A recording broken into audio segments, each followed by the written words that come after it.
Good morning, everyone. So we're 10 minutes out. Prior to us getting, again, 10 minutes out, if we have an overflow room, 360 cannon down the hallway, we have seats, it will be televised. If you care to stand, that is your choice. However, if you care to sit and there's not a seat right now, and that is due to individuals in wheelchairs, we got to make sure that they're mobile, they can maneuver, and also just because of fire hazard. But that being said, if there's not a chair and you care to sit, in 360, we have an overflow room. If you're trying to figure out where it's at, I have my colleague Austin, who's raising his hand. He can take you to 360 Cannon at any time. If you decide you want to depart, feel free to walk down the hallway at 360 Cannon. Again, there are seats there. You're more than welcome to sit there. The TVs are on, and this will be live streamed. Again, thank you very much.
Committee will come to order. Good morning. I want to thank you all for being here. Welcome to my Senate colleagues, Chairman Moran, Ranking Member Blumenthal. And I would also like to thank DAV's National Commander, Daniel Contreras, and his wife, Teresa, for being here today. Thank you. I would also like to give a welcome to DAV Auxiliary National Commander Christopher Easley. Thank you for being here. And I'm pleased that there are folks here from the great state of Illinois. If you will stand, and so I would just love to see you. Good to see you. Thanks for being here. I have to be real careful because we want to include all of Illinois, but you know, being from Southern Illinois, we capitalize the S there. So people don't realize how far out of Chicago I live. But thank you for traveling here from our home state. I want to say a special thank you for that. So we want to give a warm welcome to everybody. But before we get started, I'd like to acknowledge a couple people that, if you're around here year-round, these two are very, very close to this committee. And DAV should be proud of who they are and the job that they do, and that's Peter Dickerson and Shane Leemern.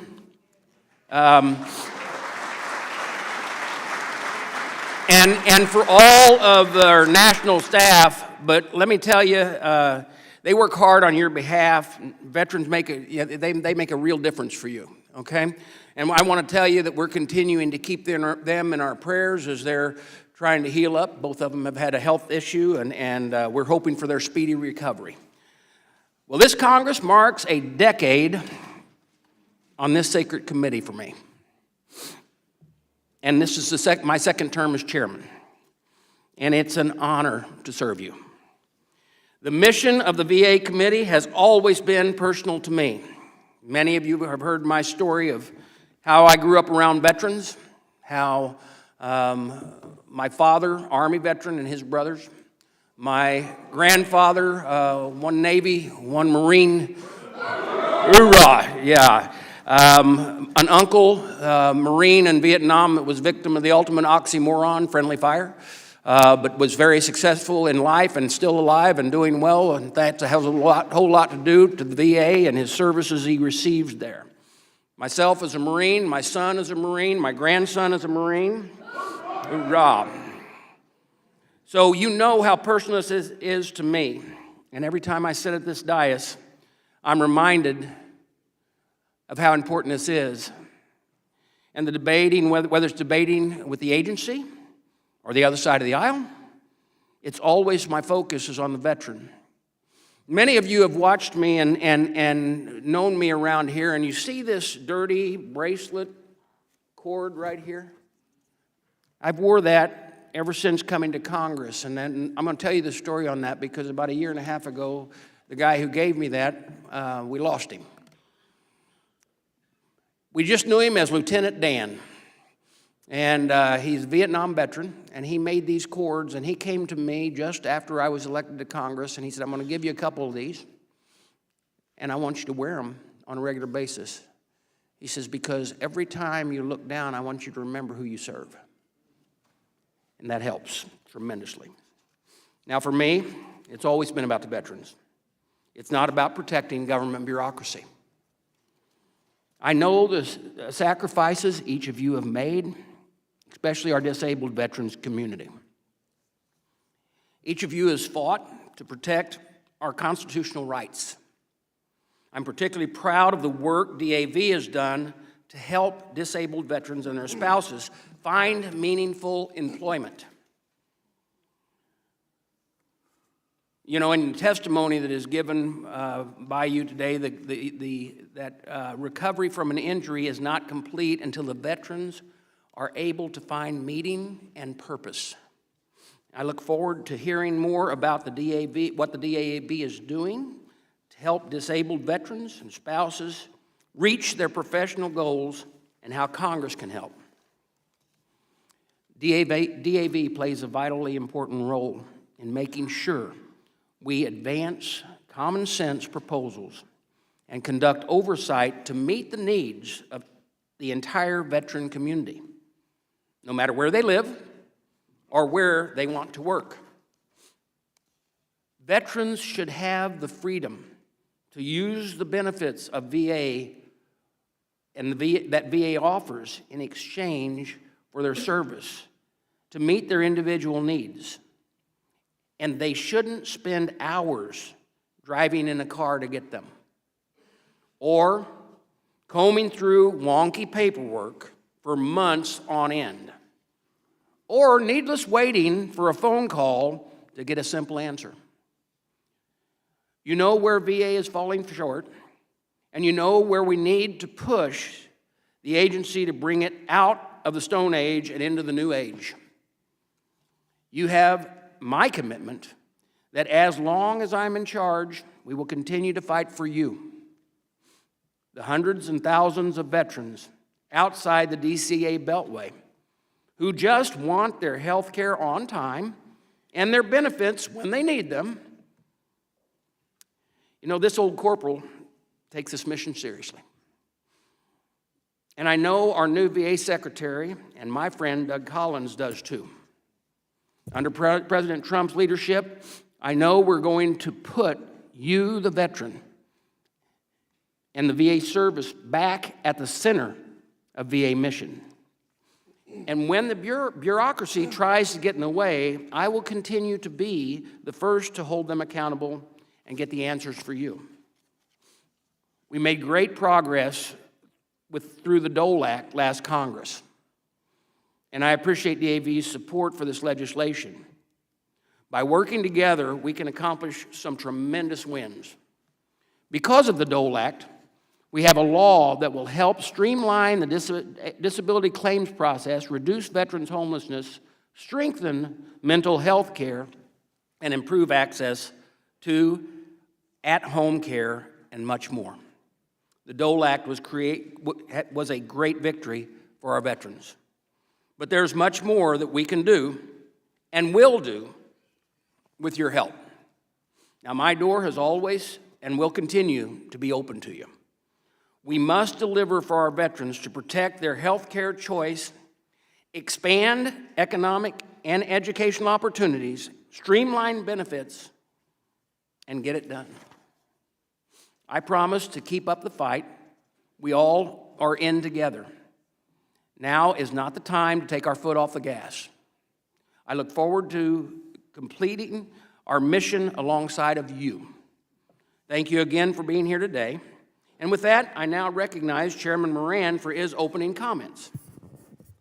Chairman Bost, thank you. Thank you for hosting this joint hearing, and we look forward to this continuing. The Senate will host in a few weeks, and we'll see you on our side of the building. But it's good to be here with you. It's good to be here with your members. Good to be here with my ranking member, Senator Blumenthal, and the ranking member of the House, Congressman Takano. And I welcome our VSOs, our witnesses, and those here present and those at home watching. I, too, say a special hello to all VSO members that are here or tuning in today from Kansas. I'm grateful to the VSO leadership testifying today. we've discussed, and being here in person now to share their great passion and expertise for supporting veterans, their families, and their survivors.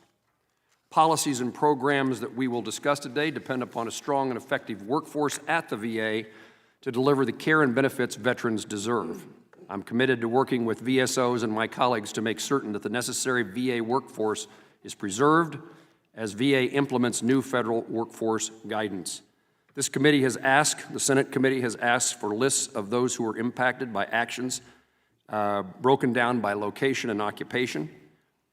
The VA has said none of these employees were in mission-critical positions, including no VCL responders.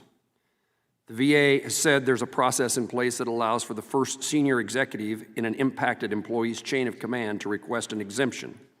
I have asked for and expect to receive, but I'm continuing to wait for further details about this process.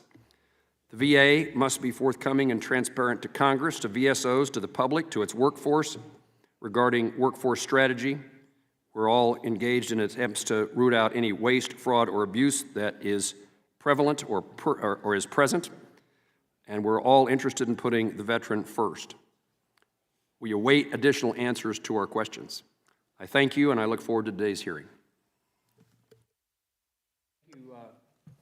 Thank you, Chairman Moran. I now recognize Ranking Member Takano for his opening comment. Thank you, Mr. Chairman. Today, we continue our annual tradition of jointly welcoming veteran service organizations to testify before Congress about their legislative priorities. And I'm pleased to welcome our first panel of the National Commander and representatives of the Disabled American Veterans, and our second panel of representatives from AMVETS, Vietnam Veterans of America, the Military Order of the Purple Heart, the Blinded Veterans Association, Veterans Education Success, the Gold Star Wives of America, and the Reserve Organization of America.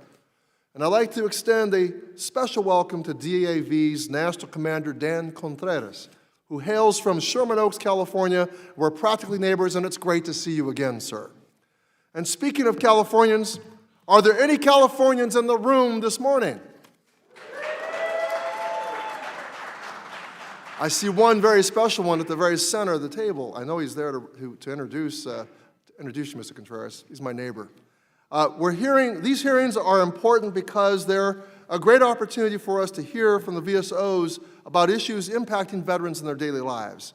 And it was at these hearings in 2022 when the VSOs stood in solidarity, calling on Congress to pass the Honoring Our Pact Act. That finally convinced the holdouts to get on board. Without you, we would have never have passed the largest expansion of veterans' health care and benefits since the Vietnam War. Without you, millions of veterans would still be struggling to access health care for the toxic exposure they experienced in their service to our country. I will always be grateful to the VSOs for helping us get it done. As I've said since it passed, the PACT Act was never meant to be a one and done. There's still so much more work to be done because the pact was not only about toxic exposure, it's also about our promise to ensure that veterans have access to their care and benefits, and that we do everything we can to end veteran homelessness and veteran suicide, address the new categories of illness and injury associated with military service, for example, blast injury and military traumatic brain injury. Finally, achieve Guard and Reserve parity. Ensure that VA is welcoming to all veterans who have earned the right to be there. Ensure that VA's infrastructure can support its mission, and so much more. But unfortunately, given today's political climate, I'm not optimistic about our chances. I'm afraid these hearings are occurring in a very different atmosphere this year. Now, I have grave concerns about how President Trump's executive orders are being carried out across the federal government, most especially at the Department of Veterans Affairs. And yes, Chairman Moran, I too have questions, and I too think that veterans deserve those answers to the questions we have. I question how purging the workforce, firing the watchdogs, and making VA hostile to certain veterans is helping VA serve veterans better. I think serving veterans is why we are all here. It is certainly why I am here and why I serve on this committee, because I think there is no higher calling or honor than to serve those who have served.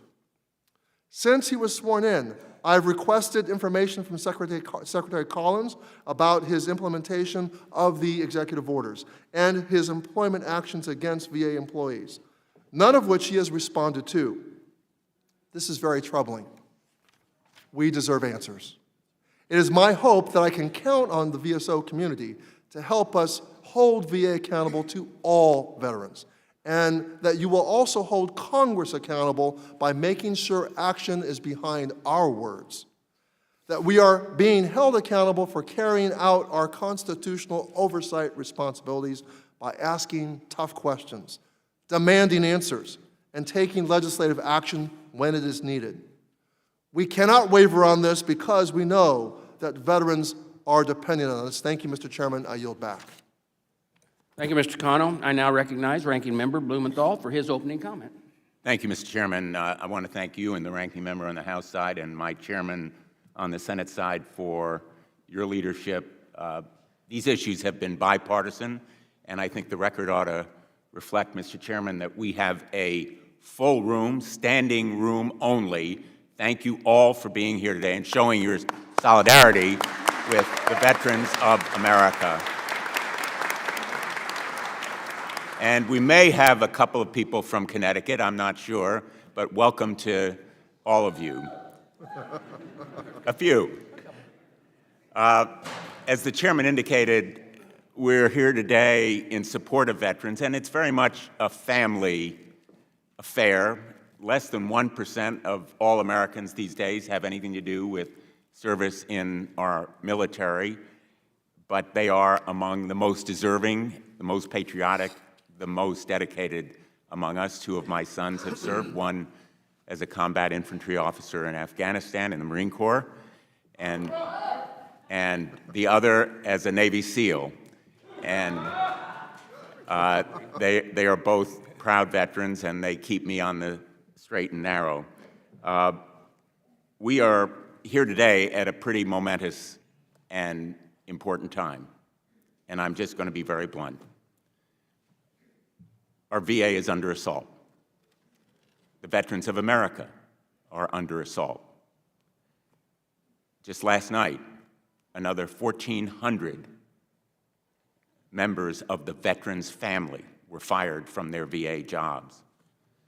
Many of those who were fired are themselves veterans who have dedicated their life to serving veterans. That brings the number to now 2,400 who have been fired with no credible explanation. And I recommend to you the statement that was issued by the Veterans of Foreign Wars National Commander Al Lippert just last night. I'm not going to read it all, but I ask, Mr. Chairman, that it be entered into the record if there's no objection. It says, and I'm quoting, "We're losing people who are genuinely committed to the mission and find a continued sense of purpose in what they do."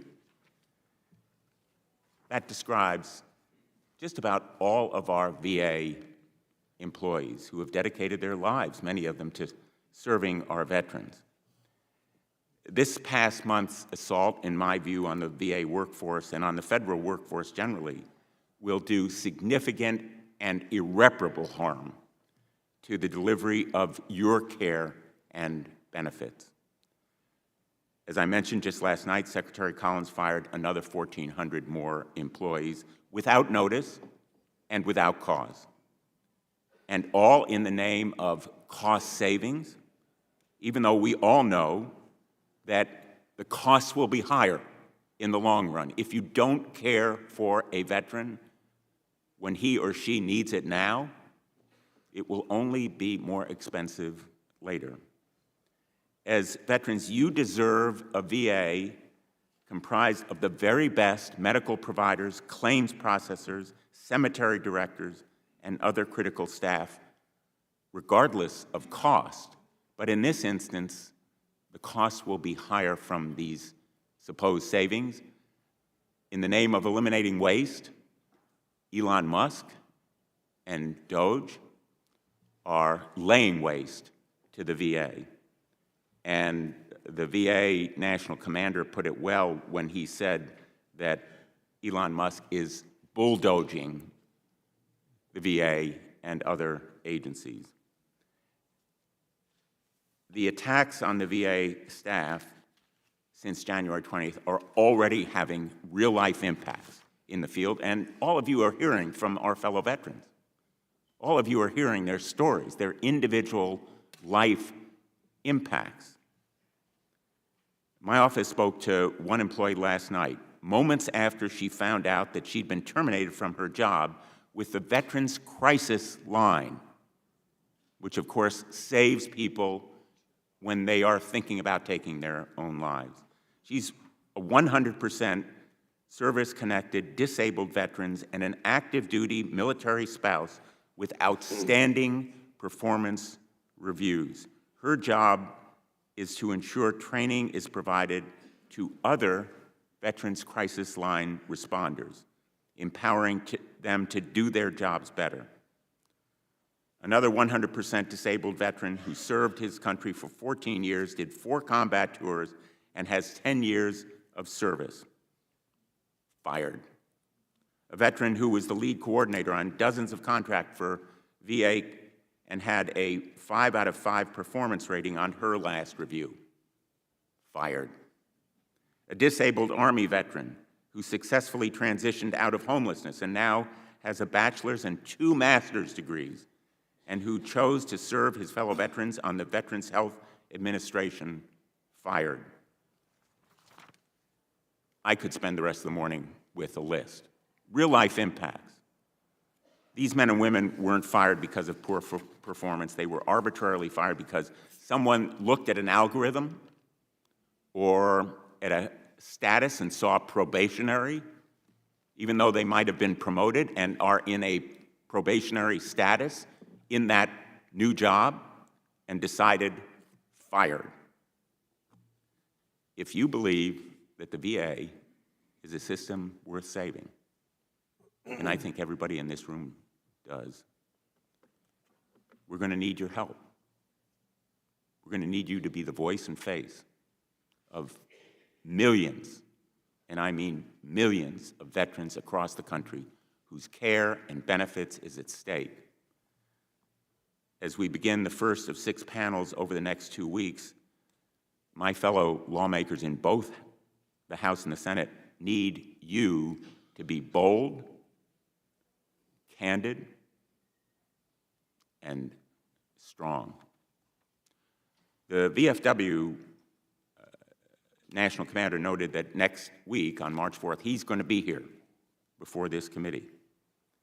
And he said, quote, "I want to see hats in the hallways of our Capitol as our legislative committee members engage with lawmakers in demanding that they, quote, honor the contract," end quote, the government has made with those who have already served and sacrificed so much for America.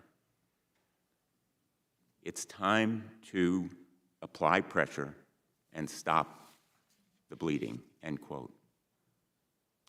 I hope we see hats in the hallways. I hope we see heads in the hallways from all of you and others, and I really want to thank you for being here today. This picture is worth 1,000 words. Let's keep fighting. Thank you. I yield back. Thanks, Senator. I've said this once, I'll say it again. I trust Secretary Collins in doing the right thing for veterans, taxpayers, to effectively right-size and reorganize VA to work better for men and women it serves. 1, because he is himself a veteran, and 2, because he knows the mission in serving veterans. As chairman and as a veteran myself, my mission is the same. Veterans, the people sitting in front of us right now, are my #1 priority. Not protecting bureaucracy. Let me say that again. Veterans who are sitting in front of me right now are who I'm fighting for, not bureaucracy. That should be, and will continue to be, the priority of Republicans on this committee. We would be lying to each other and all of you if we said that everything at the VA is perfect and there aren't any improvements that need to be made to make the agency work better. Now, that includes the workforce. I take Secretary Collins at his word when he says there will be no impact to the delivery of care, benefits, services for our veterans in this plan. My colleagues on the other side of the aisle continue to spread false information about what's happened and to scare and use veterans as pawns. VA has reduced its workforce by less than 1%. Let me say that again, by less than 1%. You do understand that there's over 400,000 employees in the VA.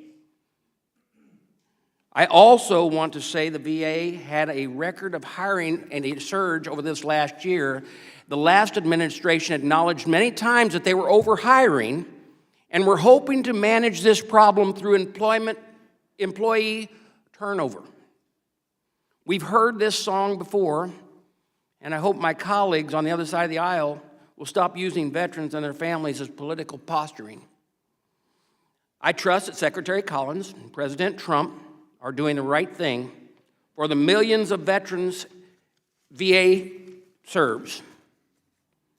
As long as I'm chairman, I will continue to focus on the results for those men and women who have served and our veterans who we are serving, not the bureaucracies. And let me also say this, not only are veterans veterans, they're also taxpayers. They're also concerned that they want to make sure that when they go to the VA, they receive the services that they need to, and that the bureaucracy hasn't grown so big that they're focusing on other areas than the physical treatments that they need to receive at the VA, or the mental health they need to receive at the VA. There's nothing wrong with making sure that our VA is operating best for you. And understand that's where we're at. And I look forward to making sure we move forward in a way that the services are provided at the rate and the place and the time that the veteran needs them, not having to jump through the hoops that I talked about earlier in my opening statement. But with that, let's get back to the business at hand, improving the delivery, care, and services and benefits VA for you. With that, I will now want to yield to Representative Aguilar to introduce the Disabled American Veterans Commander. Representative Aguilar, you are now recognized. Thank you, Chairman Thanks for joining Bost. Chairman Moran, Ranking Members Takano and Blumenthal, our colleagues in the Senate and in the House. I'm privileged to address your committee today to introduce Commander Daniel Contreras. As you know, the Disabled American Veterans Organization was established after World War I and has played a vital role after every military conflict in promoting the welfare of our nation's veterans as they return home to reintegrate into civilian life. A combat medic and nurse from 1980 to 1996, Commander Contreras rose to the rank of Sergeant First Class. He spent his entire civilian life working to help other veterans injured during their service. He's a role model and a pillar of our community back home in Southern California. He's a fixture in San Bernardino or in Riverside and throughout California, up and down the state and now across this nation. It is an incredible honor for our community to watch someone who has given so much be recognized as a champion for veterans. As your committee looks to the role of the VSOs, I know that Commander Contreras will be an invaluable resource for your committee and a fierce advocate for the veterans that he represents. This is a difficult time for our nation's veterans. As you've all mentioned in your opening statements, disabled veterans already face significant hardship in employment, housing, and accessing health care. We should not be taking steps to add to this burden. I trust that the voices of America's disabled veterans will continue to inform the work that you undertake to uphold our nation's sacred obligation to those who have worn the uniform. Thank you so much, Mr. Chairman, and I yield back. Thank you. Thank you for being here as well. And Commander, you are now recognized for 10 minutes to deliver your opening statement, and thank you again for being here. Thank you for that. Thank you for that kind introduction, Representative Aguilar. I very much appreciate the work we were able to accomplish together in providing our veterans access to their records through the Wounded Warrior Access Act. Chairman Moran and Bost, Ranking Members Blumenthal and Takano, and members of the Committees on Veterans Affairs. Thank you for the opportunity to present the 2025 legislative priorities of DAV, Disabled American Veterans, an organization representing nearly 1 million members, all of whom returned from wartime service forever changed. My written testimony details DAV's key legislative goals for the 119th Congress and summarizes our many programs and accomplishments throughout the last year. So I'll use my limited time today to highlight some of our most pressing, critical policy goals. But first, let me introduce my DAV colleagues joining me today.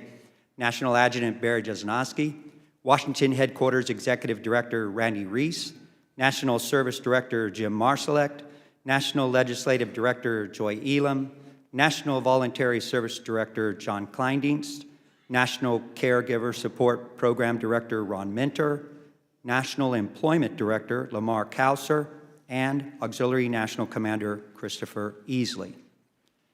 I'd also like to recognize the many DAV members and leaders sitting behind me today. Not every member could make the trip to Washington, but their contributions have been critical to DAV's success as the nation's premier veterans service organization. Others have supported DAV's vital mission over the past year. They include our senior and junior vice commanders, who step up to serve once again, and leaders of the DAV Auxiliary.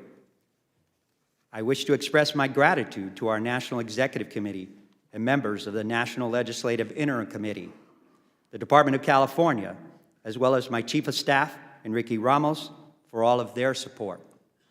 And finally, I want to thank my beautiful wife, Teresa, who has remained a steadfast partner and supporter of myself and veterans everywhere.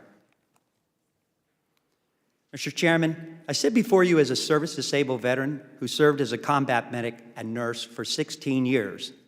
My path to joining the military was laid well before me. As I saw my brothers and sisters raise their hands, swearing to defend our nation and the Constitution, I decided it was my turn. I intended to enlist as a Navy corpsman, but I found the Army to be the best bet for me.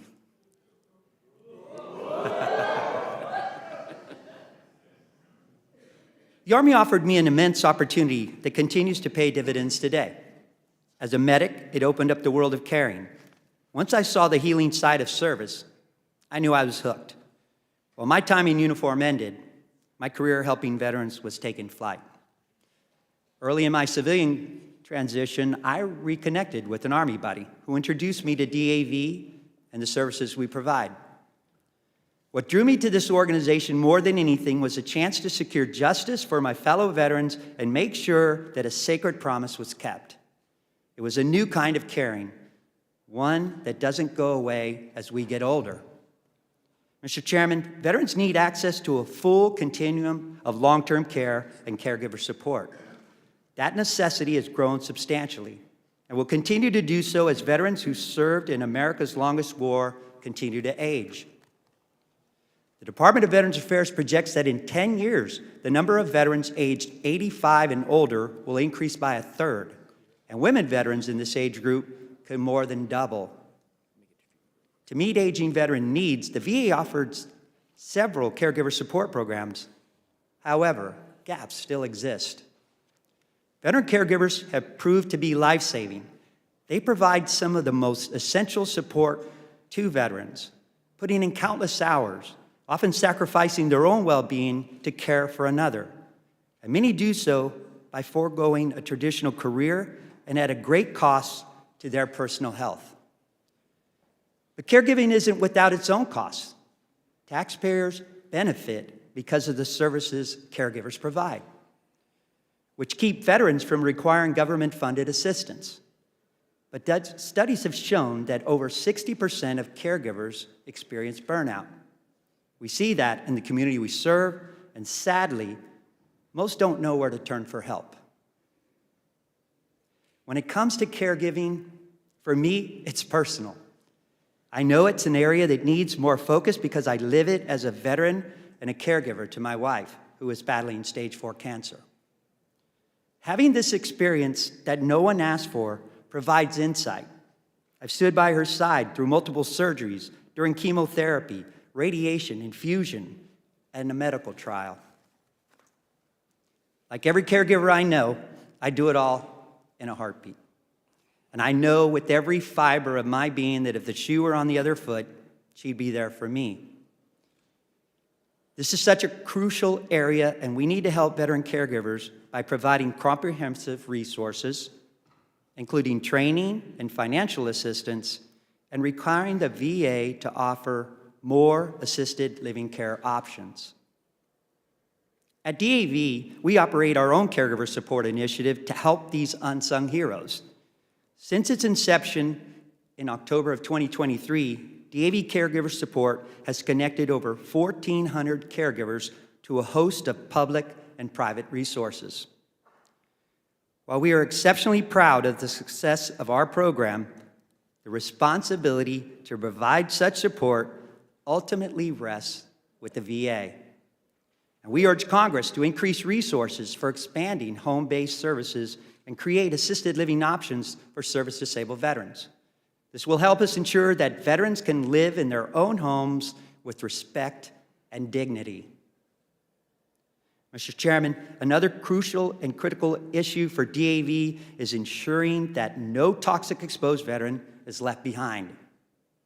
American service members have been harmed by toxic exposures since DAV's founders returned from the trenches of World War I. With the help and leadership of these committees, the PACT Act created more than 20 presumptive conditions for burn pits and other toxic exposures. And we thank you for that recognition.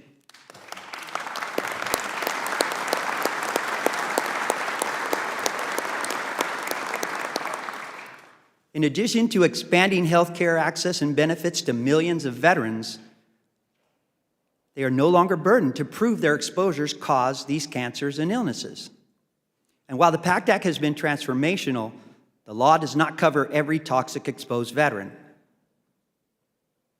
Those who served at Fort McClellan and other areas still face an uphill battle to prove their illnesses as a result of exposure.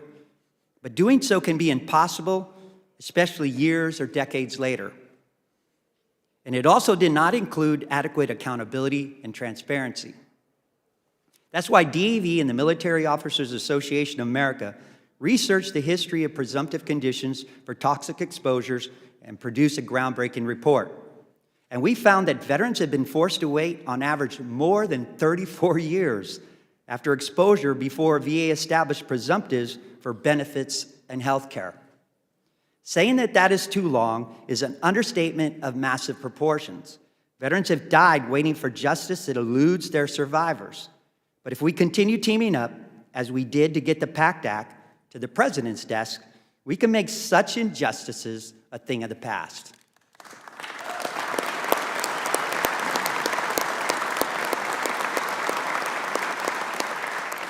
We shared our findings and recommendations last September in our report, Ending the Wait for Toxic Exposed Veterans.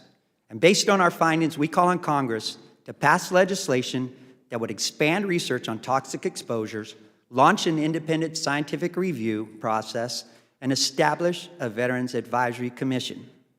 Together, we can help end the wait for toxic exposed veterans.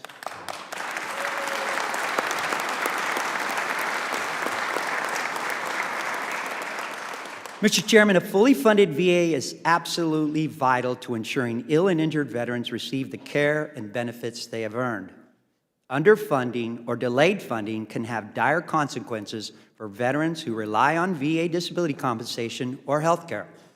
It's not an exaggeration to say, in many cases, this is life or death. But efforts have been hampered from a law Congress passed in 2010, limiting its ability to increase federal spending. The underlying principle that is any new laws must not increase any deficits. In practice, Congress must now offset new benefits by cutting existing ones. This arbitrary and black and white rule, known as pay-as-you-go or pay-go, is dangerous. And it doesn't consider the needs of veterans when determining where and how tax dollars are spent. But unlike every other government program, veterans' benefits and health care have already been paid for through the sacrifices of those who serve, period.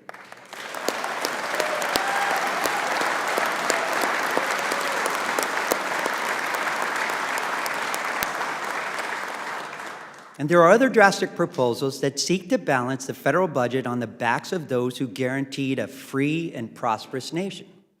This is wrong, even under the pretext of fiscal responsibility. Proposals include taxing VA disability compensations or phasing out certain unemployability benefits when veterans reach a retirement age. There's also suggestions to reduce VA disability compensation levels across the board for future and current veterans. There's even talk of ending lower disability payments altogether, as if to say your service and sacrifice doesn't matter if it doesn't rise to more serious levels. This idea is perilous, cruel, and deeply flawed. We hope that you will summarily dismiss this. We appreciate that.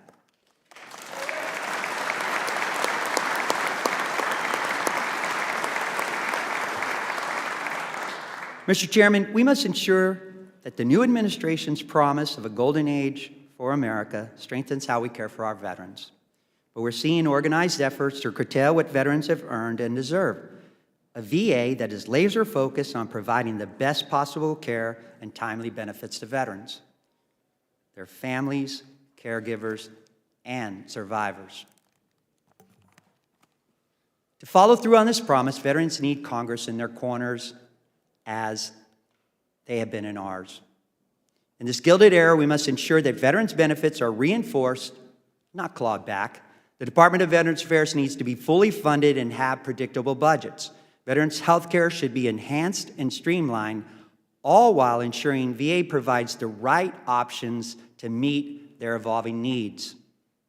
Together, we have the chance to follow through on the social contract disabled veterans have earned, and we hope you will join us in this fight. America is counting on it. May God continue to bless DAV, the men and women who serve our great nation, and the United States of America. Thank you.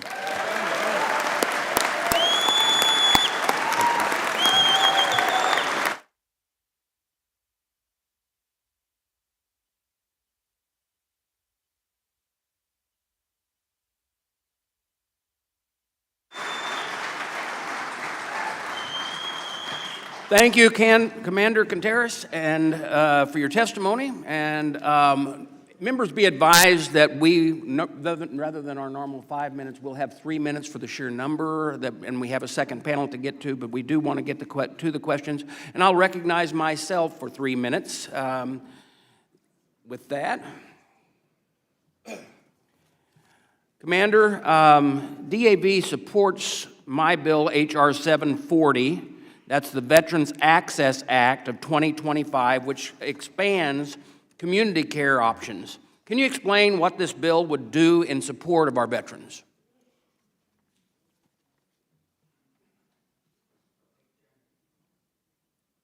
Thank you, Chairman Bost. That's a very important question, and I'd like to ask our Legislative Director, Joy Elam, to answer that question. Thank you, Commander.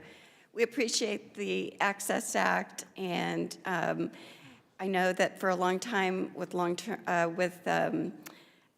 community care, there have been a number of issues that have been needed fixing, and we appreciate the timeliness of that bill that's been introduced. We appreciate working with your staff on that. While we have a few provisions that we'd like to see changed, we think overall it's a good bill. We appreciate it. We want to make sure that veterans, when they have to use community care, they have timely access to that care and services, and especially specialized services like residential rehab treatment programs. Thank you. Thank you for that answer. Commander, next question is, I'm grateful first off for the DAV that its past support of my legislation that the Veterans Second Amendment Protection Act, which would ensure that the veterans that need fiduciary receive the same due process rights as every other American before their constitutional rights are taken away. Is this legislation something that DAV will continue to support? Thank you once again, Chairman Bost. That's a very important question. I think you'll find that DAV's position is we're not going to take or support anything that takes away constitutional rights from our veterans. I think our National Executive Director, Randy Reese, could even go further into DAV's position. Randy. Thank you, Chairman Bost. Last year, we definitely supported legislation to make sure that veterans' rights are not abridged and that their constitutional due process is also protected. We appreciate your legislation. You have us on board. I appreciate that very much. With that, I will now yield to Senator Moran, Chairman Moran, for his questions. Chairman Bost, thank you very much. Commander, great to see you in this setting, and thank you for the conversations that we've had. The PACT Act has been a topic of conversation in your testimony. The PACT Act, part of the PACT Act, the Secretary is required to hold quarterly engagements with VSOs to collaborate with, partner with, and give weight to the advice of veteran service organizations and other such stakeholders. What has been the experience, your experience thus far with the provisions, this provision of the PACT Act?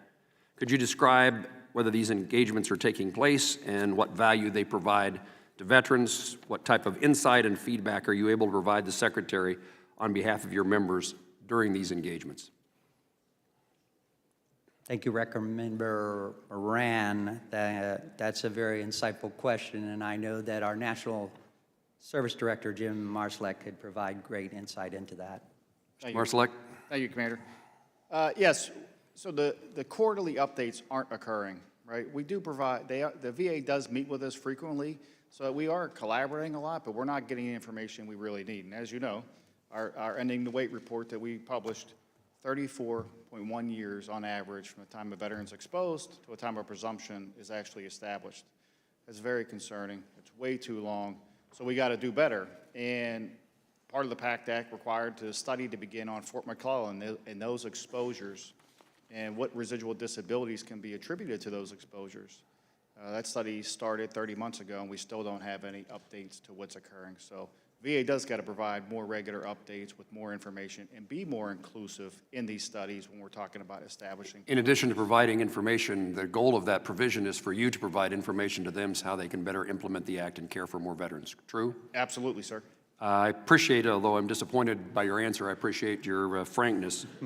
And we'll work to see that the VA is doing what the law requires. I mean, this thing of passing legislation is hugely important, but if it's not implemented to its fullest extent, we're really missing out on the benefits that we provide.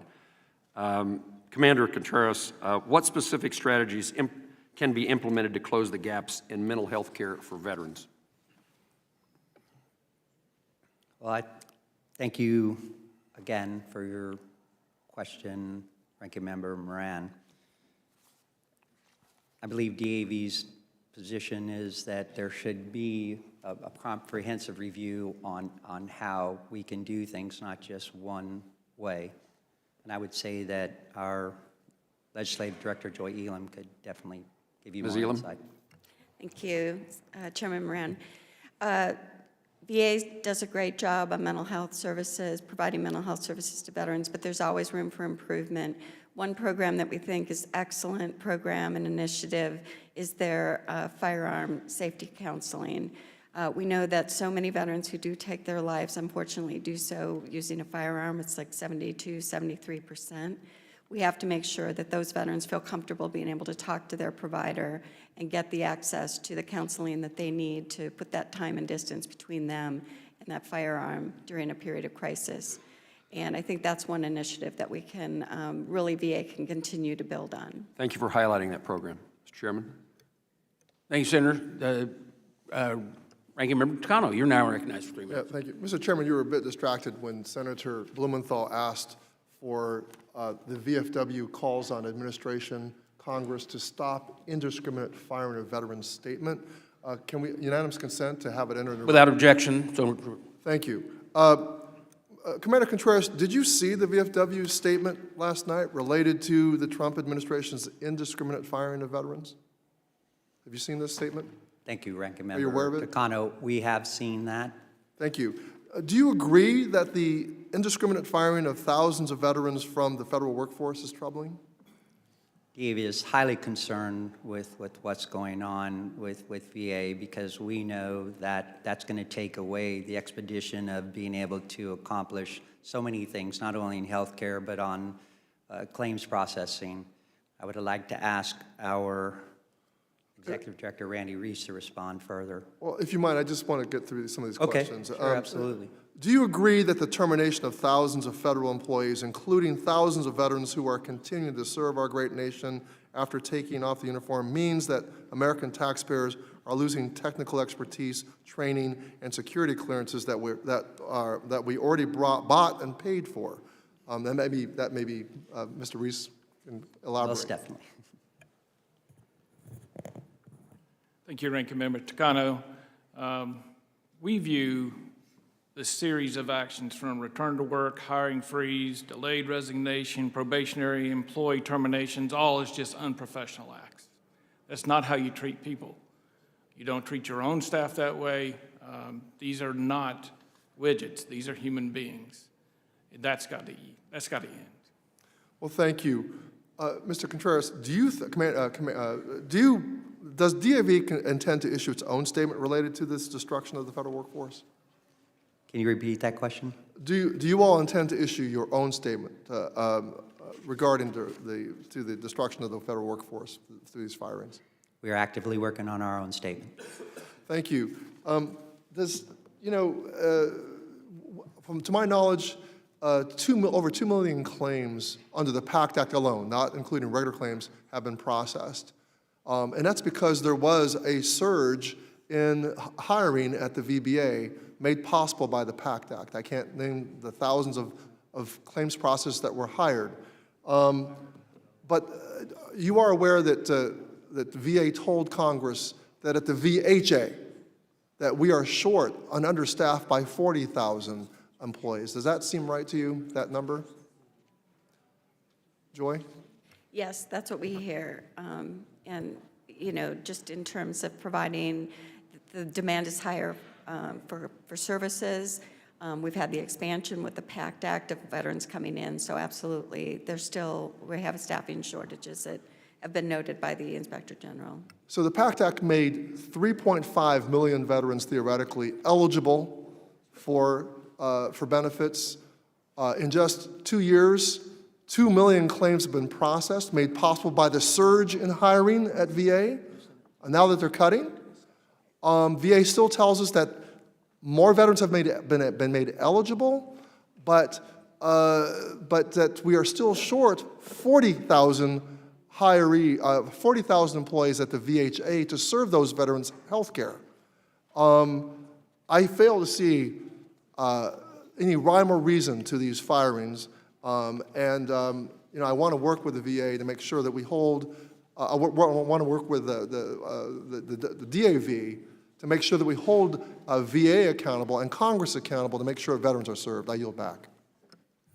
Thank you, Ranking Member. Senator King, you're recognized. 3 minutes. Thank you, Mr. Chairman. I would call to the attention of the DAV a very troubling paragraph in something called Project 2025, which I suspect you have heard of, which seems to be the template for this administration's approach.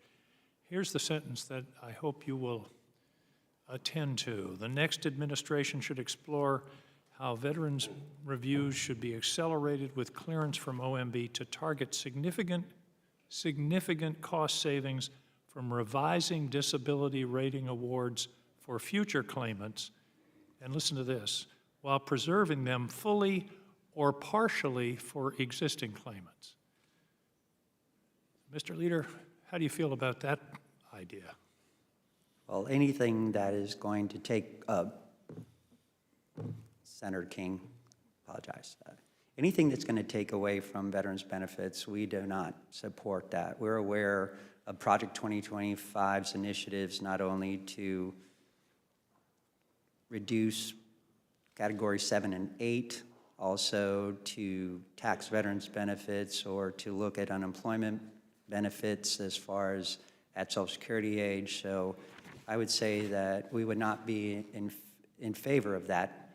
And there is one of our critical policy goals, and it outlines that we need to protect those benefits, and there'll be a great opposition to that. And we had the Secretary visit our mid-year conference recently, and he stated, and we're going to hold him to it, that he's putting veterans first. That would not be putting veterans first. I appreciate that. We've been talking a lot about the layoffs. In fact, combining the hiring freeze and normal attrition with the recent layoffs, we're really down about 5,000 people at the VA in the last month. Now, the Secretary, when he released his statement last night, said, in fact, veterans are going to notice a change for the better. My question to you and to the veterans is, tell us if that's what you notice. The power is with the veterans, and you need to use your voice. It's hard for me to believe that these cuts, which have been made in the last 20 days, as near as I can tell, pretty indiscriminately, are going to change things for the better for the veterans. So, and by the way, talking about bureaucracy, in my view, the person that answers the phone can be as important as the person that delivers the care. If a veteran calls...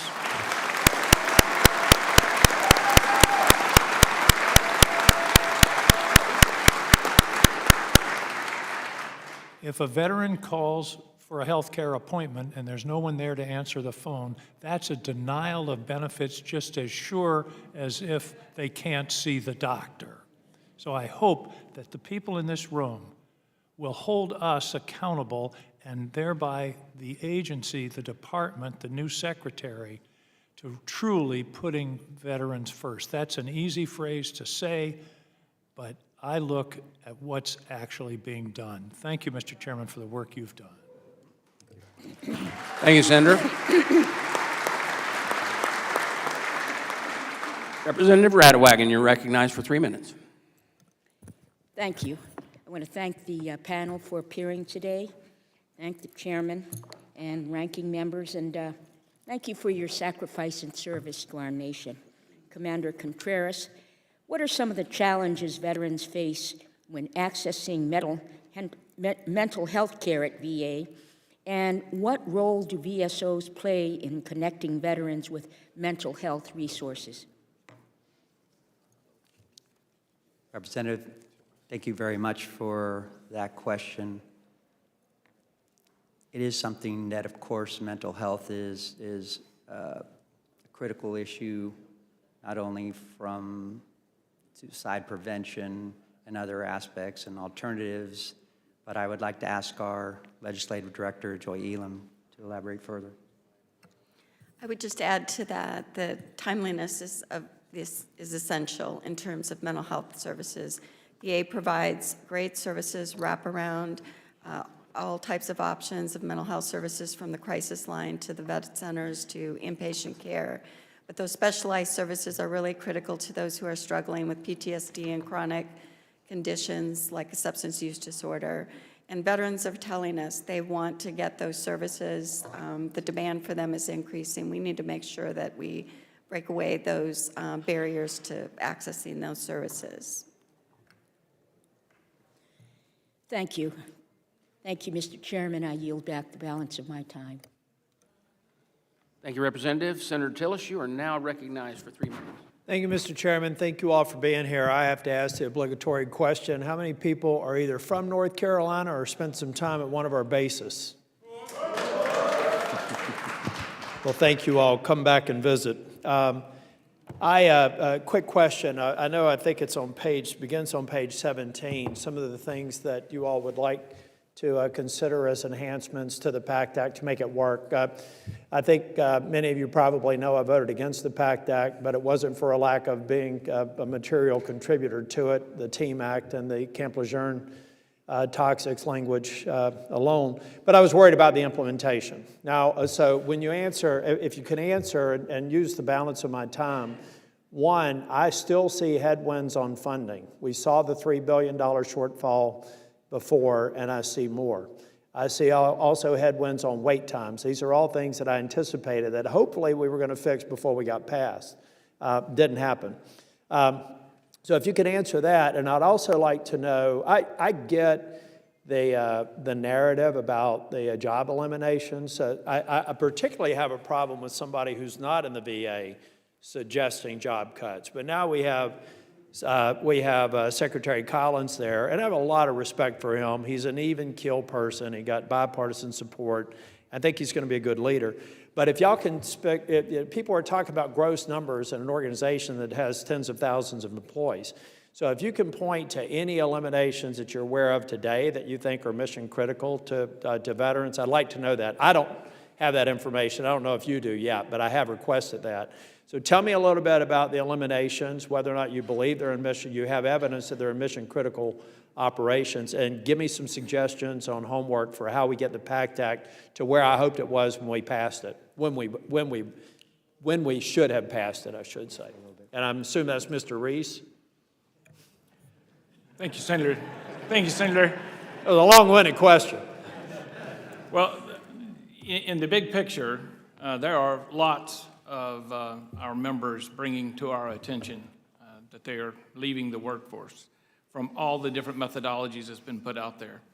From return to work, they leave, hiring freeze, they leave, delayed, they leave, and now with this probationary period, probably the most concerning to us is we would rather have disabled veterans and their spouses unemployed than working at the U.S. Department of Veterans Affairs. I mean, that's a sad thing to say. I agree. That's happening. I agree with that, but I'm a very boring management consultant, fact-based sort of guy. So if you all could provide me with specific instances of mission-critical jobs or that situation that you gave me, clearly there's no Republican that's going to be any more comfortable with that than a Democrat. But if we can get that information on exactly how some of these terminations have affected service levels or a threat to wait times, that's very important information for the Secretary to have, because I'll guarantee you he wants those service levels to be the best they ever were. Thank you all for your service. God bless you. Come back to North Carolina soon. Thank you, Senator. Congressman Pappas, you are recognized for 3 minutes. Thank you very much, Mr. Chairman. I want to welcome all the veterans here today. I thank you, Commander, for your testimony. I had a great meeting with New Hampshire DAV folks last night in my office, so I want to thank all the veterans from the Live Free or Die state who are joining us here today. Those conversations are so important because we can't just simply count on VA or Congress to get it right. We need the veteran input and feedback along the way, so we look forward to future conversations and continuing to shape an agenda that's going to make things better for America's veterans. I wanted to bring up a piece of legislation that I think is critically important. It's a bill that I'm going to reintroduce this Congress called the Guard VA Benefits Act, which would reinstate criminal penalties for unaccredited claims representatives or claim sharks who charge unauthorized fees for assisting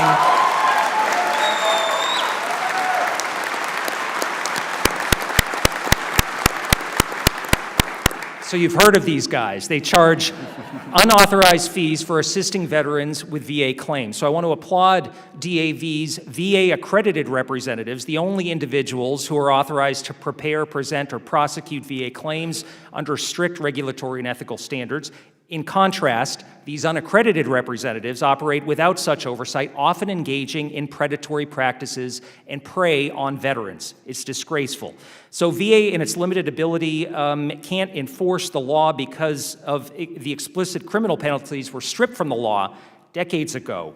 We've come across a lot of dubious arguments about my legislation, but I'd love to hear from the veteran perspective about the Guard VA Benefits Act and the need to take on these claim sharks. Commander. Thank you, Representative. That is certainly a critical issue with us, especially when not only DAV provides at a national level free services, we have our department service officers, our chapter service officers.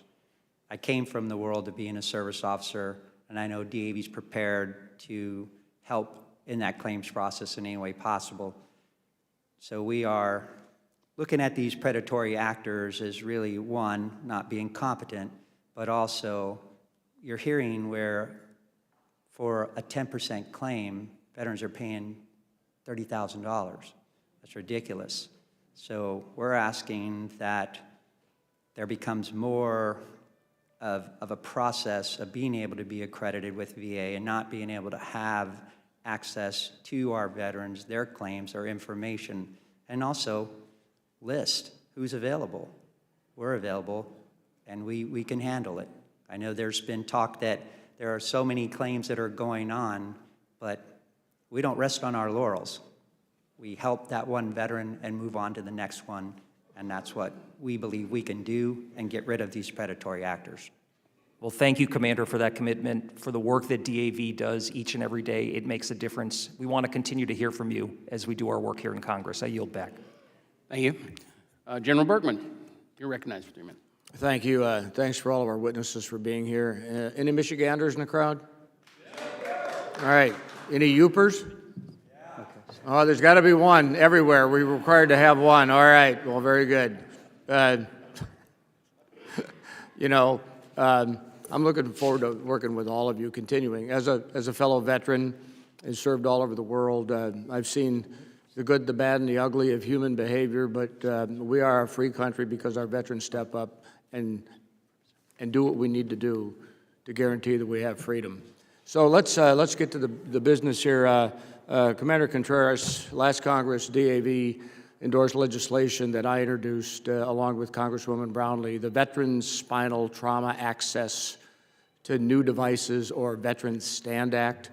As you might remember, the bill would codify the VA's obligation to offer annual examinations for spinal cord injured and disabled, or SCID veterans, take steps to improve the outreach for those who are eligible, ensure paralyzed veterans are able to be assessed and provided with these assistive devices. Could you please describe the benefits, if you will, of preventative health screenings? So preventative health screenings like those provided by the SCI for the SCID veterans? Thank you, General. We appreciate that important question. To fully address the specifics, I'm going to ask our Legislative Director, Joy Elam, to respond. Great bill, and we appreciate that, and we support making sure that veterans, especially those who have catastrophic injuries, spinal cord injuries, have the access to all of the services that they need and new and innovative technologies that are coming forward. And those preventative, appointments to make sure that they have access to know what might be an option best for them are critical. And so we appreciate those provisions being included in the bill. Thank you. And, we all know that there are challenges for the disabled veterans when they're seeking to get, if you will, qualified for and assessed for. So we have to really understand that new technology appears every day, and we have to be realistic about how we advance new technologies to better provide those, assisted services for the veterans. Another quick, I see we've got about a half a minute left, but Commander Contreras, I see that DAV supports legislation directing the VA to research and make available effective psychedelic compounds for treating mental health conditions and traumatic brain injury. For those of you who may not be aware, I'm the co-chair of the PATH Caucus, Psychedelic Assisted Therapy, along with my dear friend and colleague, Lou Correa from California. Any thoughts or comments on what do you think the VA role should play in advancing the promising field in that area of medicine through research or whatever?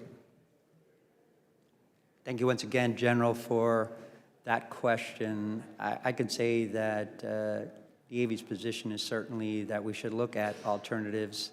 As I addressed earlier, that my wife, Teresa, is going through her challenges, and so obviously there needs to be some alternative choices. So psilocybin is one of them that is being introduced with her, but I will let our legislative director. And I see I'm over my time, so I'm sorry. Make it quick. No, that's okay. Whoever you're going to but Yep, the answer, let's do more research at the yes, VA. we want to make sure the research is available and that VA can expedite that to the field as soon as, as long as it's efficacious and it can benefit veterans. Yeah, we should not discount anything just because we don't understand it. That's how we get better, because seek to understand before trying to be understood, I think, as Stephen Covey said. And with that, I yield back.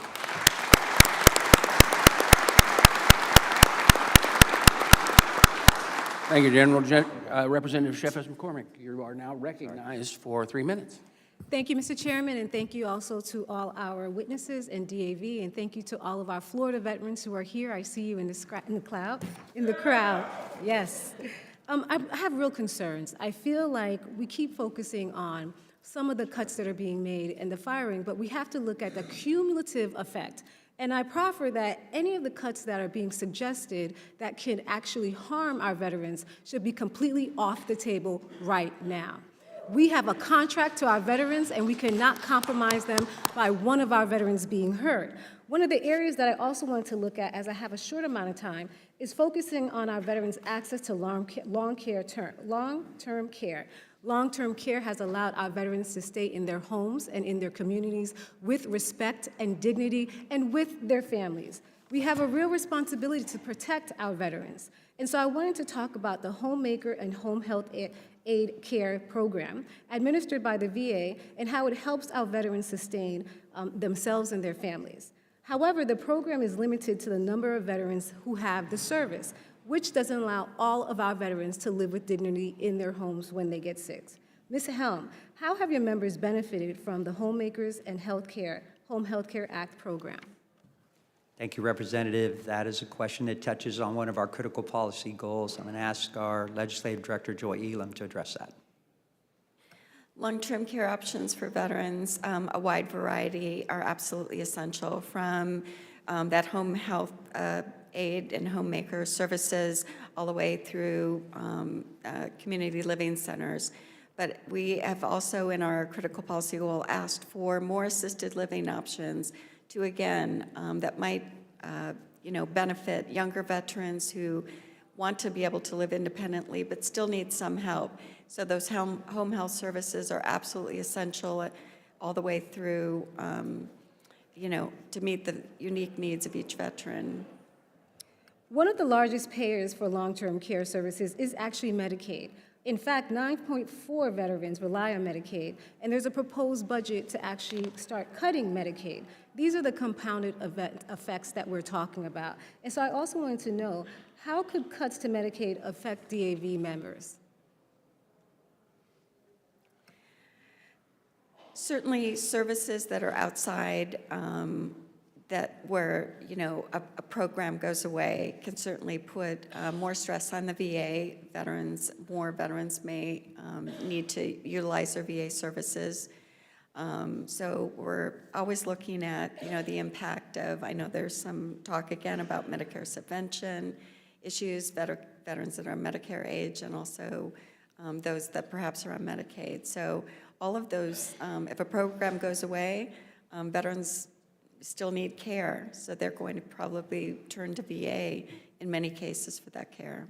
Thank you so much. I just wanted to stress before my time is over that any cuts that will affect one of our veterans should be off of the table.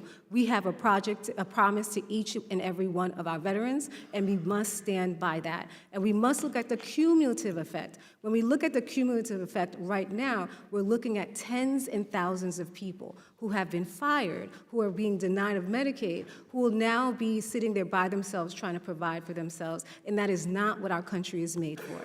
Thank you. I leave back.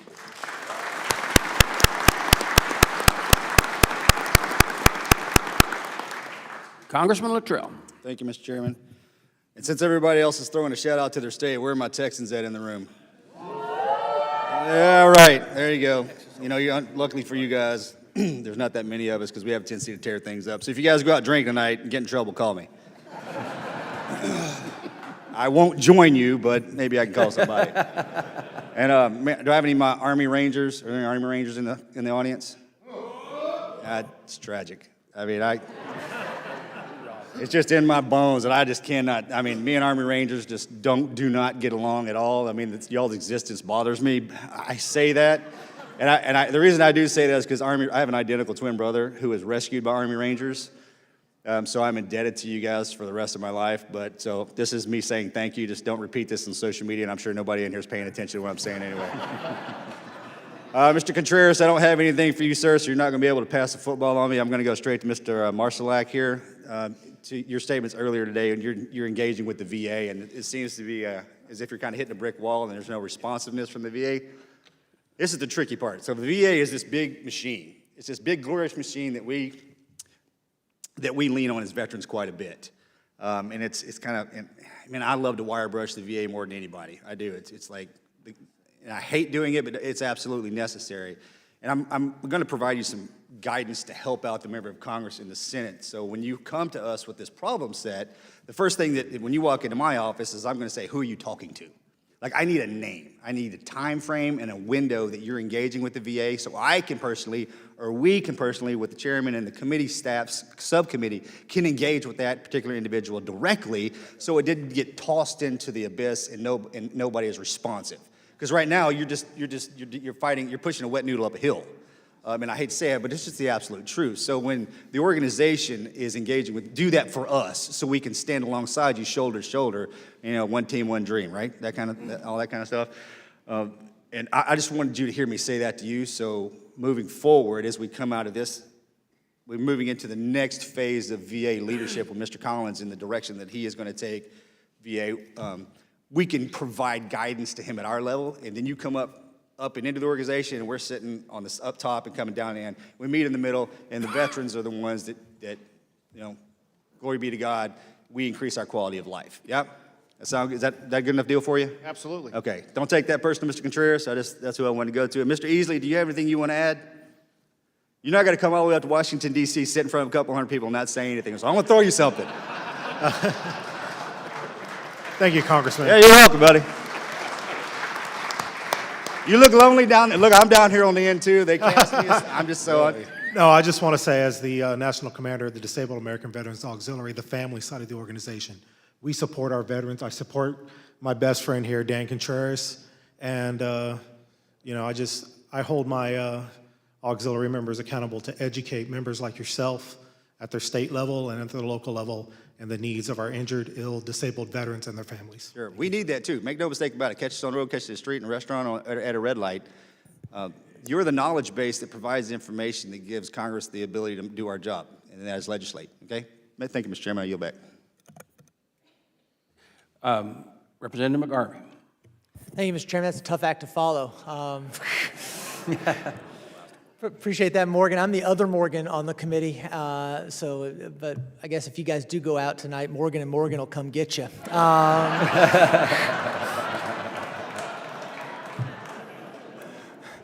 I am from Kentucky, though, so if I just recommend bourbon be your beverage of choice. Appreciate everybody being here today. Thank you. Thank each and every one of you for your service. Each and every one of you put on a uniform. We're willing to sacrifice everything to serve us. That is a debt for which we can never adequately repay you. What we certainly can't do is take away the services you have earned that we're already not doing a good enough job providing. And last night when the administration announces the indiscriminate firing of 1,400 workers at the VA, I was glad to see that the VFW stood up and spoke against it. You all have always answered the call for service. And so I hate to ask you to stand up again, but we must do everything we can to protect our veterans. That includes making sure that the people are in place so that you get, again, not the services we are giving you, the services you have earned, and that we're doing that in the right manner. I do want to talk briefly about, Mr. Contreras, a bill I put forward called the Innovate Act. I think that one thing the VA can do is do a better job of incentivizing innovation. We have so many great people come through the VA, but we don't have that right incentive to innovate. When they do innovate, they can do cool things.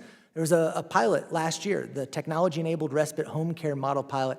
It allowed to have find a home caregiver temporarily and the caregiver to pay a substitute at a higher wage than the average home care providers, 96% veteran satisfaction score, and a lower cost to the VA. Mr. Contreras, just briefly in the time we have left, would you talk about the areas of healthcare your members are most concerned about, where they have expressed the needs that they have, and where innovation could require an interesting approach? Well, since you have limited time, Representative, I'll go ahead and pass that on to Joy. Thank you. Innovation is key. One of the things VA does very well is in best practices and looking at how the delivery of care and benefits can be improved to veterans, and that is essential to keep looking at that. Mental health is one of the key areas. Suicide prevention is on everyone's mind in the veteran community, and I know Congress. So there are opportunities, again, to look at that through that innovative Office of Innovation to make sure that they can utilize all of the resources they have and the best minds that are out there with new ideas to prevent suicide. Thank you so much. No, we've got your back. We'll stand up for you too, and I yield back. Thank you. Representative Hamadeh.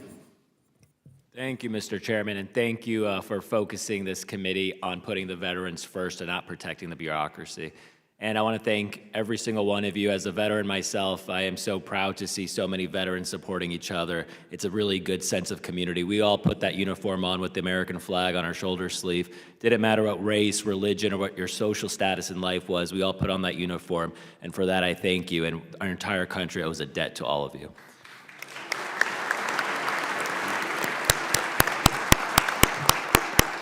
Now, Commander, President Trump's Mission Act was, really put the veterans in charge of their own health care decisions. Yet today we're still seeing bureaucratic roadblocks that are getting in the way to prevent timely access to mental health services. What specific changes would ensure veterans can immediately access mental health care in their communities without the VA's red tape? Representative, certainly DAV is focused on making sure every part of the Mission Act is implemented. Our Legislative Director, Joy Elam, will give you greater insight to DAV's position.